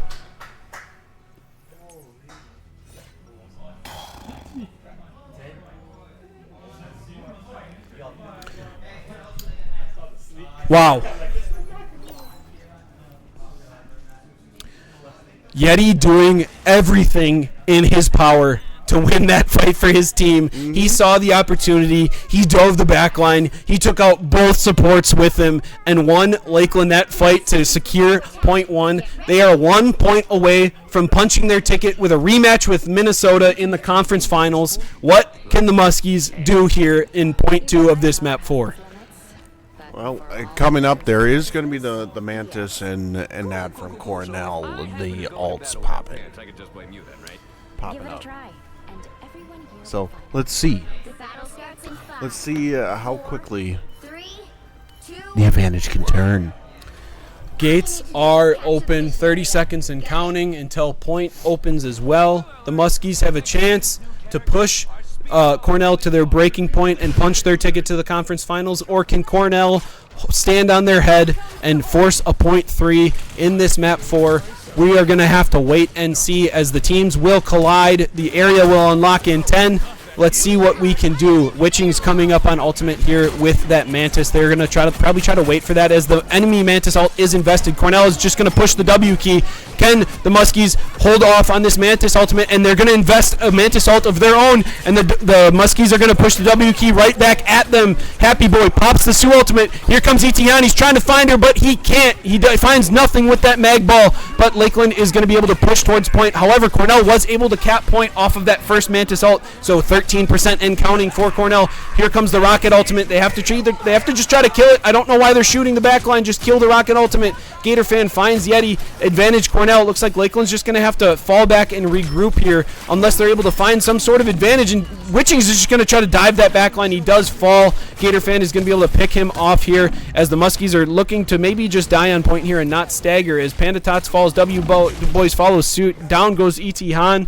37% and counting for Cornell. Lakeland just has to reset here and try to look for another fight. Yep, and they do have the mag and the thing alts ready and weep. Yep, Lakeland's going to be coming up on 2 ultimates here. They have that Ultron ultimate. Soren's going to be looking to charge that Elsa ult as quickly as he can. What can the Muskies do? There are going to be no support ults on the side of Cornell for quite a while here, so can they make something happen? Forgetful did swap to that Elsa, so they're going to have to be careful of that enemy Elsa ultimate as well. It was really, really crucial for Cornell in that map too. So let's see if the Muskies can try to avoid it the best that they can. Yeti in the front line, doing everything in his power. Here comes clobbering time, is invested. W-Boys is slept, Soren is slept. He's doing everything that he can. It looks like his ultimate was invested. They do find one. Witchings takes down Forgetful before they're able to ult. That means the Muskies can push the W key here, but 85% and counting for Cornell. The Muskies have to make something happen right now. Magneto does pop that ult and finds nobody. That is very crucial. Sue ultimate still online for the Muskies. They're trying to retake this point. 95% and counting. The Muskies really have to do something here and now. It's just going to pop overtime right away, and the Elsa ultimate is invested for Cornell. Etihan is taken along with Witching. Soren is going to fall as well, and it looks like Cornell is maybe just going to be able to take point 2 here and now. A clean 100-0. Man, now the pressure's on. Yep. Another point 3 here in domination. In true fashion with both these teams, they have now played 4 domination maps against each other, and every single one has gone to point 3. This is where the Muskies have to stand strong if they want to close this series out here and now, or if they are looking to possibly go to a deciding Game 5 here in this series. Yeah. Any bet, push into it.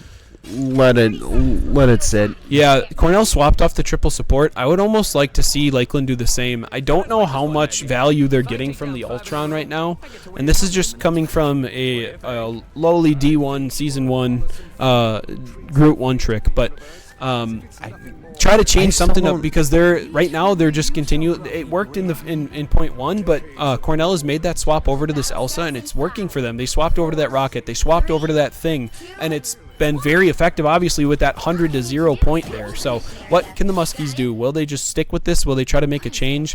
We will have to wait and see. 20 seconds until area unlocks. I would really love to see Lakeland get first cap here. That's something that they're able to create so much advantage with. They just haven't been able to get their footing on these domination maps early. So let's see what they can do. They are going to find Rocket on the high ground, force him down to his team, but Cornell, again, is on point first. I would really like to see Lakeland contest this point instead of just giving up point right away to Cornell, but Forgetful finds Soren on the off angle. That is a critical pick for Cornell. That means they're going to be able to get point cap first because the Muskies just aren't going to be able to do anything down a man right now.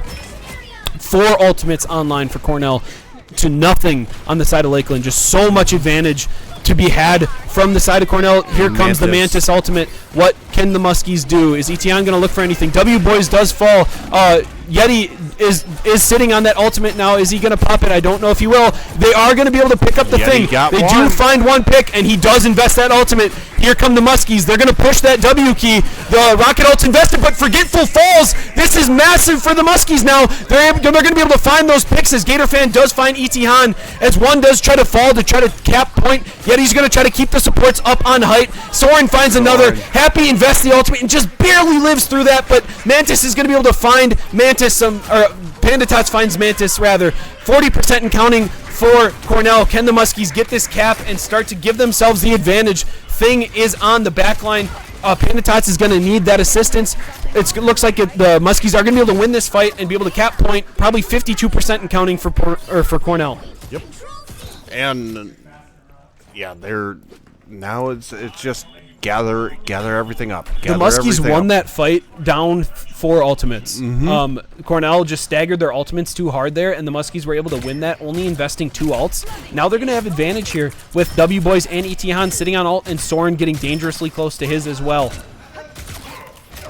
Also, Panda Tots just getting her ult there. Yep.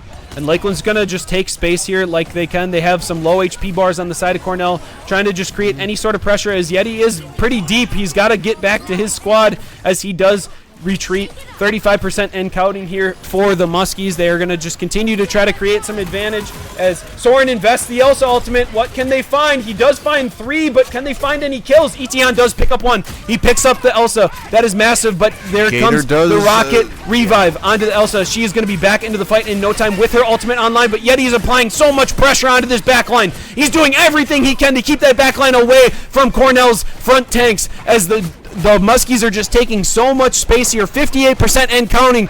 About 40% remaining between the Muskies and a conference finals appearance as they're doing whatever they can to win this point. Thing is falling incredibly low, and he does drop. Etienne finds that pick.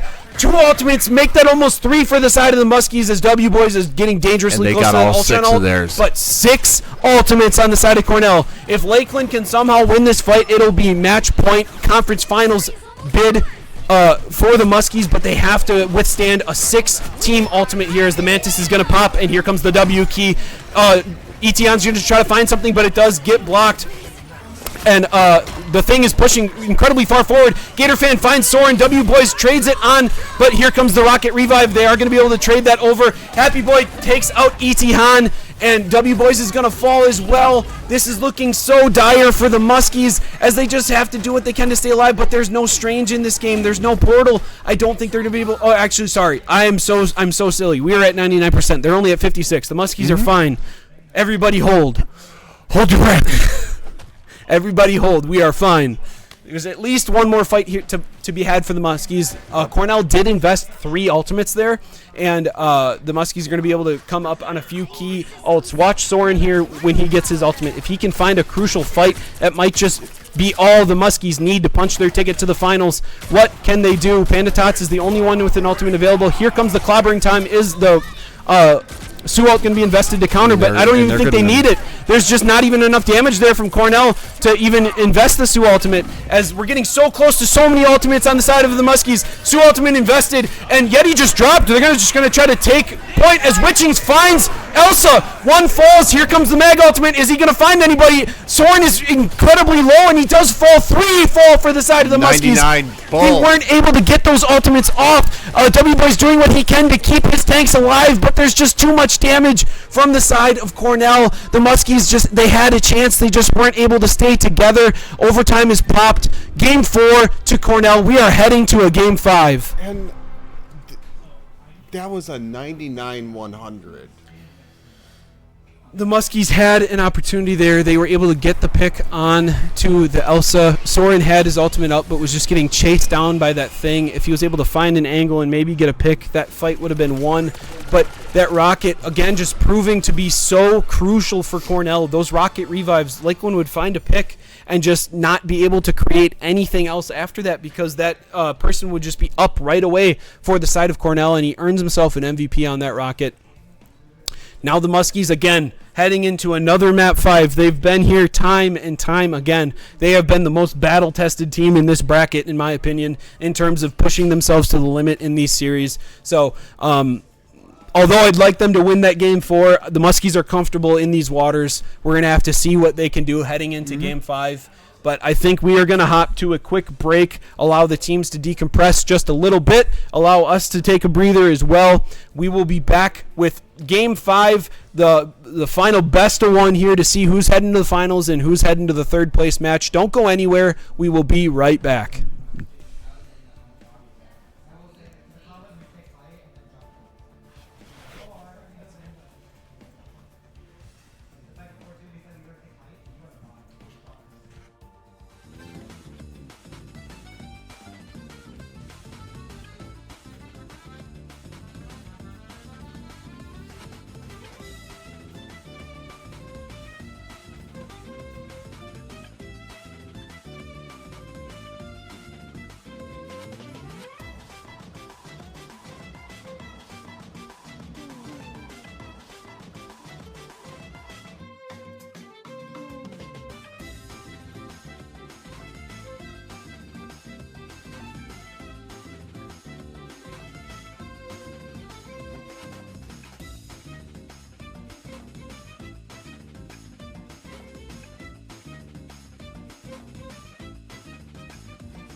Welcome back, ladies and gentlemen.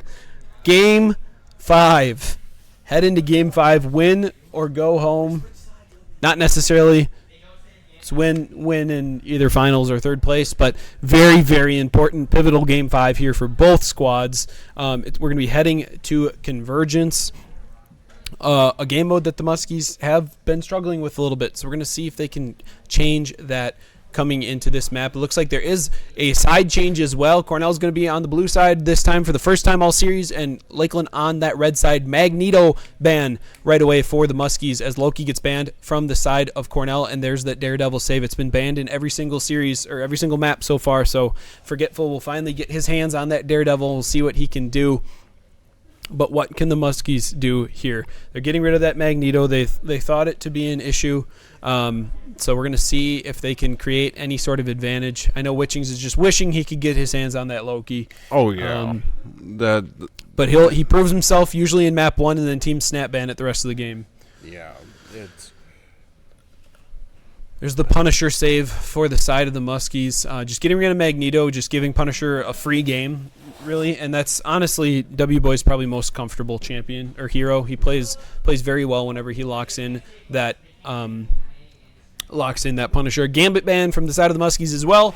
I think this is starting off pretty well and pretty standard for the Muskies here. They want to get rid of some of those heroes that have just been a nuisance. The Gambit and the Magneto have been a thorn in their side in a few of these games, so we're going to see what they do. I would venture a guess this is most likely going to be a Cloak or maybe even... Oh, there's the Namor again. They don't want Soren on that Namor. He played at game 1, and they got very, very frustrated with that hero. I'd be like, I'm scared. I think there's going to be either a Doctor Strange save here or a Rocket. Venture a guess it'll be a Doctor Strange. We will have to see what comes out from the side of Cornell. There's the Rocket save. It's just one of the most annoying heroes that they're having to play against. That Rocket revive has just been a thorn in their side. But they did prove in map 3 that they were able to just roll it and bully it if they can just create that space. So we're going to have to see if they can do that here. But it has been an issue in this series so far. There's the Groot save as well. So I think they're saving the Groot in anticipation that Cornell is maybe going to play that thing again. I am Groot. It's just a very good counter into the thing. And also Etion's very comfortable on the Groot. They would always have the option to do go Groot Moon Knight as well. So it maybe even forces Cornell to think about a Moon Knight ban here. And Doctor Strange is going to be the final ban, so no portals this game either. And we'll see even if the Muskies pop out the Phoenix. And there's the Elsa ban. So a couple of the key heroes coming off the board for the Muskies in the Loki, the Namor, and the Elsa. So what will the Muskies turn to? Everyone, I don't think Cornell knows, but Psylocke is Soren's original and OG main. That is the hero he's probably still the most comfortable on. And the Muskies look like they're just going to be turning to comfort here. No Magneto on the board means a free Cloak and Dagger and a free Punisher in this game for the Muskies, which are two very strong heroes for both of them. Witchings plays a very fantastic Cloak. W-Boys plays a fantastic Punisher. So we'll have to see. It looks like on the side of Cornell, you see Fett rocking the Punisher, Archie on that Emma, Happy Boy again on the Sue, Forgetful on the Groot, Gator again with the Rocket, to be expected, and Forgetful is going to be actually rocking that Deadpool, and we're going to have to see if that's going to be a Deadpool tank, a Deadpool DPS. Yeah, we don't really know quite ask yet. That. I would venture a guess it's going to be Deadpool tank, and they're going to run triple tank again because that is what worked for them. But we'll have to just wait and see as we have Pandatots sitting on the Rocket to make sure that they can get those buffs as they move in to attack. Looks like they're going to be attacking first here for the Muskies. Yeti going to swap over to that Deadpool yet again. And here comes Game 5. Winner to the finals. Loser heads to the third place match. Let's see what the Muskies can do. They have practiced and trained and played all year for games like this. This is where they want to be. They are comfortable in this sort of situation. Now it just comes down to execution and what kind of plays can be made and what kind of plays are to be had as the Muskies are going to push the W key a little bit here and try to push onto point. Soren's just going to look for the back line right away. Etienne does fall to Fett as the Punisher is going to get so much damage onto that Groot. He's going to be so important against the Groot. They might even have to swap off of it because it's so tough to play Groot into Punisher as the Muskies have to fall back as Cornell pushes the W key off of that initial pick. Yeah. And Soren will fall as well to Forgetful, and the Muskies are on the back foot. Getting the alt and Forgetful getting that same alt. Panda with the alt. Yep. As Cornell is actually going to push incredibly far forward here. The Lakeland is just going to wait to see, and they're going to try to figure out what they want to do. Soren is going to swap over to that Phoenix, possibly to deal with this Rocket and the Groot as well. Honestly, Groot Moon Knight could be very, very deadly here against a lot of the team of Cornell. Looks like we're going to look to try to press the W key as Panda Tots is going to look to find an ultimate here on that Sue. She pops it with Fett popping that Punisher ult right away as well. Happy Boys follow suit with their own ultimate, and here comes the team fight. That's 2 ultimates invested for Cornell. W Boys just trying his best to stay alive as Witchings pops that Cloak ultimate, and here comes the Punisher's ultimate of our own. Here comes Lakeland. The W key has been invested. Rocket ultimate is off the table already. Groot is going to fall, and the Muskies are online. Yeti finds that first pick. What else can the Muskies do? Etienne pops that Groot ultimate. Where can they find the picks? Are they going to be able to pick off Fett? He's going to fall. Forgetful follows suit. The Emma does invest the ultimate. It is a 6v4 right now. The Muskies just have to find these kills. Happy Boys find Yeti, but W Boys trades it right back. 5v3 for the Muskies. They have to try to take point here. 1 minute and 45 seconds remaining. Etienne finds the pick onto Happy Boy. 2 points have been captured already. Following up on the third, 1:37 left. 4 minutes and change to push for point 1 here for the Muskies. It's time. Unleash it.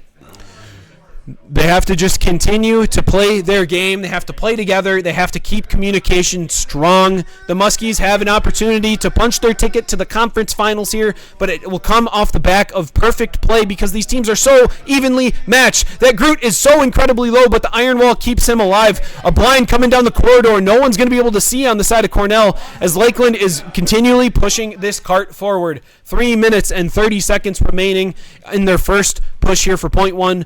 1 ultimate on the side of Cornell, 1 ultimate on the side of the Muskies. Looks like Soren just invested that Phoenix ult as well. And here come the Muskies. They're going to try to push forward. A blind comes through. Panda Tots pops that ultimate. Yeti Het is kind of falling low, but he is still alive. Groot invests the ultimate, but Panda Tots ult can counter that. Gator Fan gets the revive onto Groot right away. But here come the Muskies. They're pushing the go key now. Yeti pops his ultimate. That's 2 ultimates on the side of Cornell to match. And there's just not enough healing from the Muskies to keep them up through that Punisher ultimate. They're able to find 1 pick is the side of Cornell. W Boys is incredibly low but falls back to his supports. Can they make something happen? 2 ultimates on the side of Cornell. 1 ult on the side of the Muskies. And here comes that Punisher ultimate. Going to try to push forward, possibly with the Cloak ult as well. Cornell's just going to fall back and try to hide, avoid any of this damage.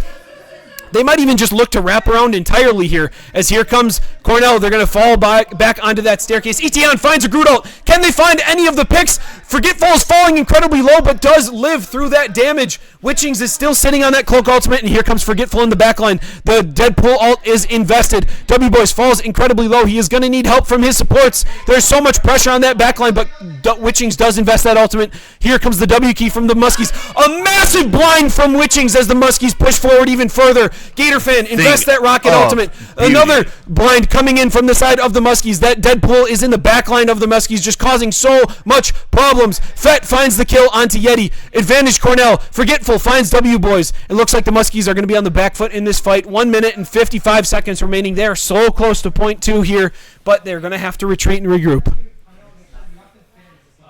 Yeah. But that Fortnite fan on Cornell failed with his Groot. Yeah, In that. I think it was blocked, possibly. Which was a perfect timing. Yep, and the Muskies are going to look to push forward again. They only have Panda Tots ultimate here. They're going to try to fight in this corridor. Emma ult and Sue ult are going to be online. Sue ult invested for Cornell. Here comes the Emma ult as well.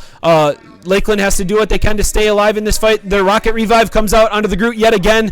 proving to be a They are thorn in the moving. side of Lakeland. Forgetful They are on this moving. Deadpool. What can they do? They're going to look for the back line of Lakeland, and I don't know if they know that he's there. They have to do something as Etion finds Fortnite fan, and there's no revive. Here comes the Groot ultimate. Here comes Yeti's ultimate as well. Free fall for the side of Cornell, and Lakeland looks like they're going to be able to pick up point 2 here. There's only one person alive. Point 2 to the Muskies. 2 minutes and 25 seconds remaining to try to push to point 3 and then set up themselves on defense. They need to find this point 3. It is crucial for the Muskies to push this all the way to the end here. Yes, indeed. It's again time to put the gas pedal to the floor. Yep. Screw them up. Make them unbalanced. I still can't figure out if this Deadpool is DPS or not. Another big blind from Witchings. It is Tank Pool. We have confirmed. W Boys is going to pop that Punisher ultimate. Gator is going to follow suit with his. Fett is going to copy that ultimate as well. Who can hit more shots here? It's just going to be a DPS check at this point. W Boys is falling incredibly low. Witchings is going to invest that Cloak ultimate. He's going to try to cover as much ground as possible. Might be able to find a big blind here. Groot ultimate onto... Oh, and it was a perfectly timed Groot ult. Finds Witchings, but W Boys does trade onto Forgetful. Can the Muskies still find a team fight win? Panda Tots is so close to her ultimate. Is she going to invest it once she has it? Yeti is getting incredibly close as well.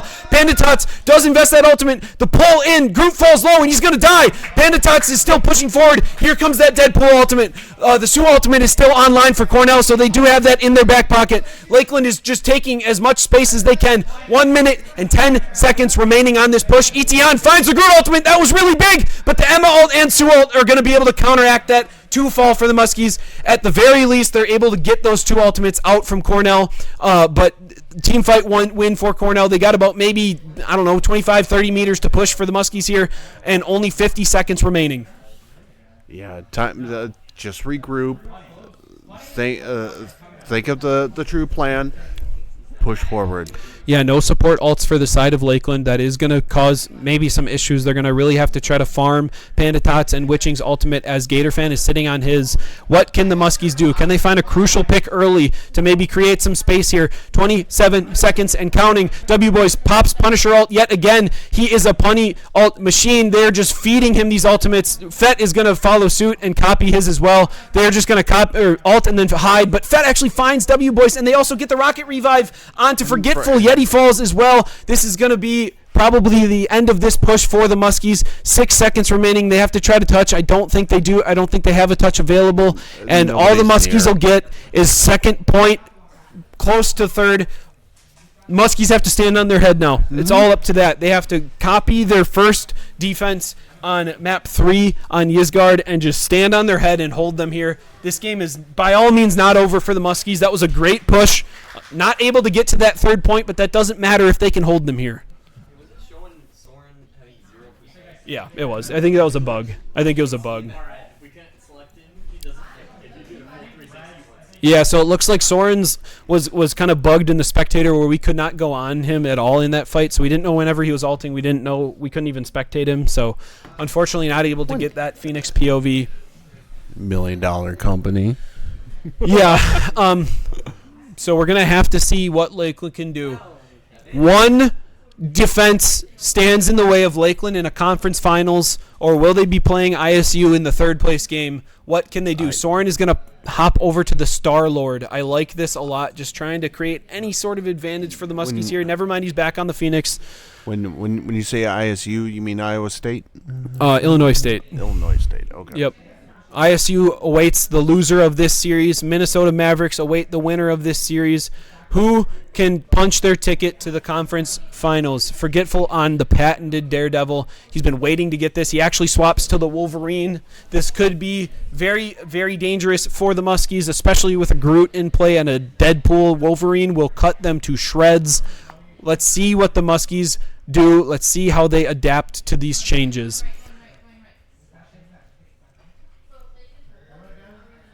It is very, very tense here in the fishbowl right now. Game 5, last point. The Muskies have to hold to punch their ticket. Cornell has to push past the second point and change to punch their ticket to the conference finals. Who can play this map better? Etienne actually finds a huge wall, and W Boys gets an early pick on Fett. That is a great start for the Muskies. They are going to push the W key and try to find this Groot. Switchings on the Rocket. On the Rocket, yep. They want to play that Rocket revive as well and give themselves a chance. And actually, Cornell swapped off the Rocket. They are now on the Sioux cloak. They're going to try to create more space for themselves, and Lakeland will have that Rocket revive if needed. So we're going to see if it is beneficial to them as it is to Cornell. What can the Muskies do? 2 minutes and 50 seconds remaining on this first push. Can the Muskies stand on their head for point one, or will we have a long map 2 here to see who will head to the conference finals? Etienne's ult was invested. Sioux ult was there to counteract that ultimate as well. Etienne does fall, but he will be back online with this Rocket revive unless they found that beacon. I think they maybe found it and destroyed it. Unfortunately, when you have a person that plays Rocket a lot, they probably know where these beacons are going to be dropped, as Lakeland is on the back foot here. Cornell is pushing forward, and a huge ultimate from the side of Daredevil finds 4 as Lakeland falls, and that is a good start for Cornell, but Lakeland has plenty of time to stand on their head and make a stand here. Looks like Cornell will probably have about 4 minutes and a half. Yep, 4.5 minutes for their first initial push for second point, sorry. Lakeland has to stand on their head here. They have to do what they can to hold Cornell at bay. Let's see if they make any changes. It looks like Yeti's going to go onto that rogue, and Witchings is back onto the cloak. The Rocket just wasn't what they wanted in this team comp. They are playing fairly split right now. Daredevil's trying to find an off angle, and Yeti is just clocking him right now, is just watching his every movement, making sure that he can't get into Lakeland's backline. As Etienne falls incredibly low, he has to do a better job of playing cover there, just taking way too much unnecessary damage as he's stuck in there. Soren might find a massive ultimate here as he finds one in the corridor, but no kills quite yet, as the Cloak and Dagger ultimate and is going to be invested for the side of Cornell, as Kelsey is going to be able to invest that ultimate. Witchings follow suit with the Cloak and Dagger ultimate of their own. Panatots does, however, fall. Yeti trades onto Forgetful. Here comes the W Boys Punisher ultimate. Can he make something happen? Happy Boy answers with the Sioux ultimate, but he finds Sioux. That's no support ult anymore. And here come the Muskies. They're stuck between a Muskie and a wall. They're going to get bit. Free fall as the Muskies stand on their head. 3 minutes and 20 seconds remaining between the Muskies and a finals appearance. They're trying to clock this Daredevil and see where they can find him to make sure he does not get any sort of advantage in backline. That was a massive teamfight win for the Muskies. Mm-hmm. Definitely a perfect timing. And the Muskies have to do what they can to find this Daredevil. They cannot allow him to get that advantage in their backline. As Punisher is going to clock someone on the side, looks like it is the Emma, trying to find that backline advantage as well. Forgetful is in the backline. He's going to fall low, but his supports are there with him. Etienne invests the Groot ultimate, and here comes the follow-up from the team. Do they have enough damage? And they do! 4 fall on the side of Cornell, and the Muskies clean up everything. Clean up on aisle 3. What an absolute combo from the Muskies. Etienne with a crucial Groot ultimate. 1 ult up for the side of Cornell. 1 ult up for the side of the Muskies. Make that 2. And Yeti is just making this Daredevil's life a living hell. He is not letting him find any sort of angle in the backline. And he's just going to 1v1 this Daredevil all the way back to his team. He says, run back to mama. Get back to your team. And here comes the Rogue ultimate. Here comes the Phoenix ultimate. The Muskies are pushing the W key right now. They want to end this game right now. Panatots invests the Sioux ultimate. The Muskies are still pushing forward. They're trying to find any sort of advantage here, as W Boys is very, very close to that Punisher ultimate to try to force Cornell back even further. 1 minute and 45 seconds remain between the Muskies and a point hold of the century here for them. As the Cloak ult is invested, here comes the counter ultimate from Witchings, as the fight is going to kick off yet again. Archimax invests that ultimate. Here comes W Boys. He's going to pop that Punisher ult and try to just push Cornell back as far as he possibly can. Look at them hightail out of there. They don't want anything to do with that W Boys Punisher ult. 1 minute and 20 seconds remaining for the Muskies here. 2 ultimates online. This could be very, very hard for the Muskies to pull off. Great walls from the side of Cornell to negate any of that damage. Here comes the counter Groot ultimate. The Daredevil is on top of Soren's head, but Lakeland's able to keep him up. 1 minute remaining for Cornell to try to push to this second point. Forgetful is able to find that kill onto Yeti, and they're going to push the go button. Here comes that Daredevil out. There's no support out to counter this. Panda Tots is going to fall. E.T. Han and W Boys follow suit. Witchings and Soren will make that 6 as it's a full team wipe for Cornell. They're able to make that happen, but there still is most likely a touch to be had from Lakeland. They might be able to force overtime if they make a swap to a movement character here, but I think only about like 7 or 8 meters to go for the side. But here comes the Muskies as they're going to they get the touch. 0.6 meters, they get the touch, and Yeti, Panda Tots invests in Suit Ultimate. W Boys finds one. He's able to get the crucial pick to start this fight. 15 seconds remaining. If the Muskies win this, they'll punch their ticket to the conference finals. Hold.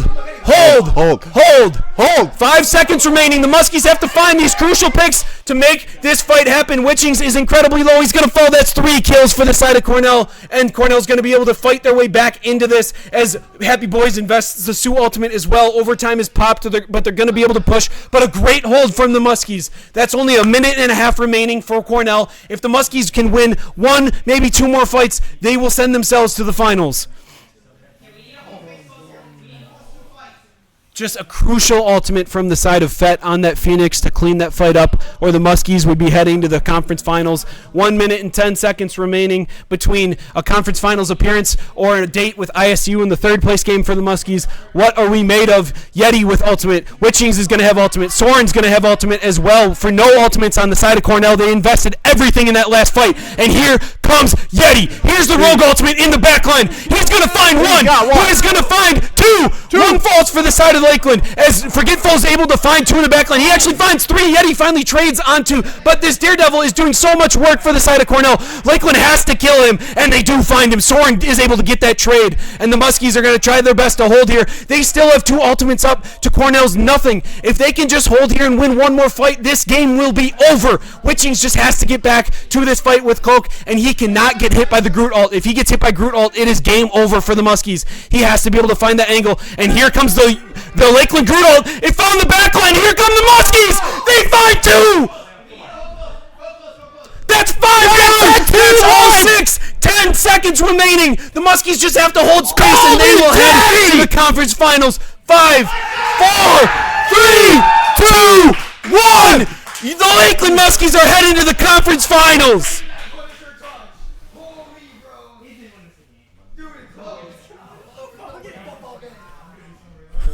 Auburn's going to win the football game. What a series from your Muskies. Time and time again, this team has gone to Game 5. Time and time again, this team has been pushed to their limit. They've been pushed to their breaking point, but they did not bend. They stood on their head, and they bought themselves a rematch in the conference finals, an 8 seed heading into that finals appearance with nobody in their way outside of Minnesota. Another rematch heading next week. Again. What an absolute series here from these 2 teams. Again. Wow. Just wow. Wow. What Again. an absolute series from the Muskies here. They sat there and said, Cornell, we're daddy now. Yep. Yep. As they prove themselves all year long. For those of you that have been here since week 1, they have gone to Game 5 in more series than they have not this year in the regular season through playoffs. They are battle-tested, and I would take them against just about any team right now in a Game 5. They are comfortable when the pressure is at its highest. The Muskies are heading to their first conference finals in I think like a year for any of our games. We are rooting for them the best we can. What an absolute banger of a series. Another Game 5 coming out, and another Game 5 win over Cornell, pushing these teams to their absolute breaking points. Definitely. Just wow. Yeah, I think I'm going to grab someone to come talk a little post-game interview here. Who do you think that should be, Kevin? Over the whole course of the series, who do you think we need to get on the mic here? Bring Soren up. No. Bring Han? Soren, because without his touch. Let's get, well, we can maybe do 1 or 2. Bring Soren. Yeah, we'll get Soren first. And then we'll get him. Hey, Nick, come here.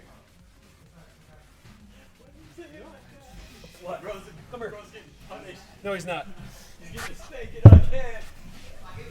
Slide over a little bit. Give me Here. post-game interview. Come sit down. You can sit in the middle or at one. Doesn't matter. Are you guys sitting there? You slide in the middle, Kevin. I'll sit here. Perfect. Okay. All right. We have Soren here. You take it and take over. What an absolute series from you guys. Again, another Game 5. You guys have been there in almost every single series. We could have had any of you guys up here, but we kind of thought that crucial touch, I think that was map 3, where you guys were able to hold them there and stand on your head and win that crucial fight to actually be able to get the Strange Portal off.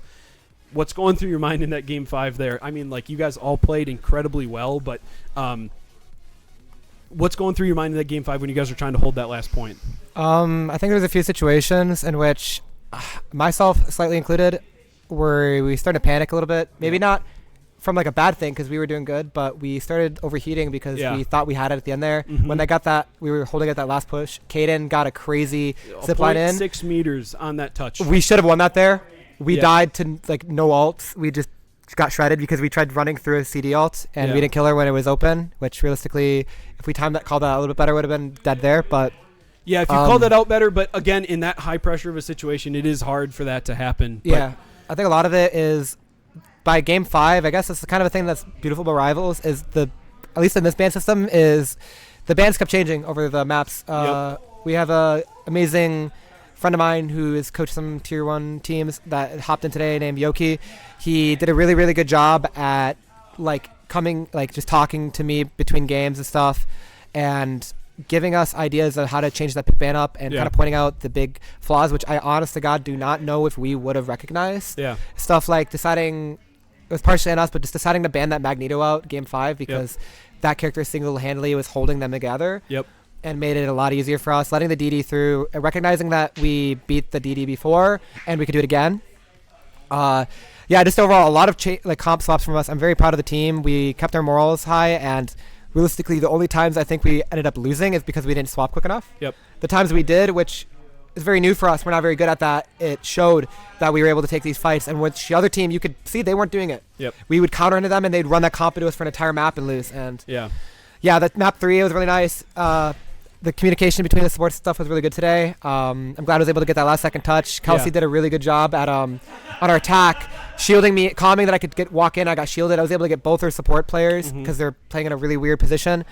But just overall, everyone showed up today, and it showed. I think, honestly, it could have gone either way, but at the same time, it could have been a 3-0 for us. Can't get our feet off of the pedal yet. We've got one more week against an arguably harder team for us. This team, at least in the preseason, looked really, really strong to me. So I'm really excited to see how it's going to go. One last question before we sign off today. I mean, this team, like I kind of mentioned, so many Game 5s, so much pressure almost all the time in every single series that you guys are playing in. This team has resilience. This team it has resilience. You guys just don't give up. You guys don't back down. Just talk a little bit about that. Like, what is it like to be a part of a team that has that kind of resilience where even if you guys go down, you know that you have just as much of a chance to come back as any team? Yeah, I don't know what it is about our team, but it seems for some reason we end up kind of scaling later in the half. I think it's been ironically enough, it's been an ongoing situation where early on I kind of take control of the game as the DPS player, get a lot of work done, and by the end of the Game 5, I'm kind of just swapping 20 times to counter whatever they're doing while Caden is able to kind of take over and get a lot of work done. I think that happened same thing today. It was the same thing against this team last time we played them in Game 5, in which Caden got his pick. Caden and Ethan just ran it down, and I just kept swapping to counter whatever they were doing. It worked out. I think the more Game 5s we get to, the more stamina we're building, which is a really strong point in some of these teams. I think every opponent we've played so far, it really shows that they kind of fall apart towards these later half matches because they're running out of energy, and we're still able to not play it 100% because we're definitely running out of energy, play it better than them. I wish we didn't go to as many Game 5s. I wish we could just get a clean sleep for we even had a Game week. 6 this semester, so I don't know why it keeps happening.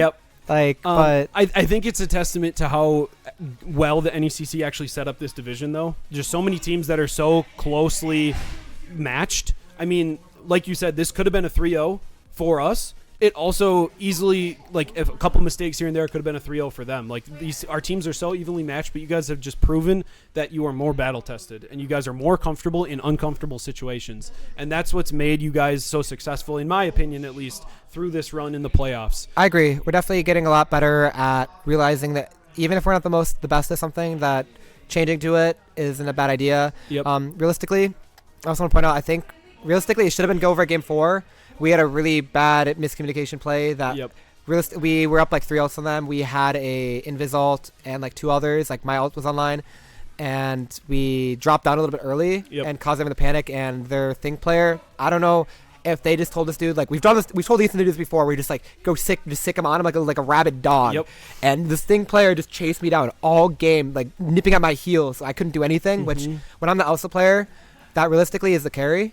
I have to be the one to get those picks, or else the comp doesn't work. And they did a really good job at that. So we tried to swap it up game 5, banned their tank line out so that we knew like even if they went the Thing, we just had tank busters with the Groot wall and just another come out from our Coach Yoki. But yeah, I'm really excited. I'm really proud of the team. This potentially is my last semester here, most likely. So I'm really, really happy to get a long run even. No matter the results of next Tuesday, I'm really proud of the team. I know we've had a lot of mishaps and struggles between just players. You know, we're close friends. Arguments will happen. That we have kept our heads on a swivel and taken these really close wins. So they're going over that touch. Yeah, no, it was. I did not know how Kaden got that. Like, Kaden went crazy and then proceeded to make the worst comment imaginable. Like, he's like, I got it. We get 2. They're in their CD ulting in. All we had to do is turn and look at CD. He's like, chase them down into their CD ult. I'm like, but you guys have just proven that you know you have what it takes to win, and you guys have what it takes to push yourselves to this point. We have 4 seniors on this roster, and I think that's part of why it shows. It's the experience that you guys have over the course of your careers here too, across many games, just being in these situations, and like I kind of said before, being comfortable in an uncomfortable situation. Definitely, for sure. So, well, that's going to do it from us here tonight. We got some more Lakeland streams coming tomorrow. We got Call of Duty starting their quarterfinals in their ECAC playoff run, so stay tuned for that. They'll be starting at, I believe, 7 p.m. CST tomorrow night. And then we'll be having Marvel Rivals again next Tuesday for a conference finals championship match for a possibility at another trophy. And this was a really, really massive game for you guys for nationals points as well. If they're able to take the finals next week, there's a chance they could be a #1 seed. So stick around. There's plenty of more rivals to be played from the Fishbowl here. That's all from us tonight. Thanks for joining us. Thanks for playing your heart out up there. And we'll see you guys tomorrow for some Call of Duty action. We're taking you down, Minnesota.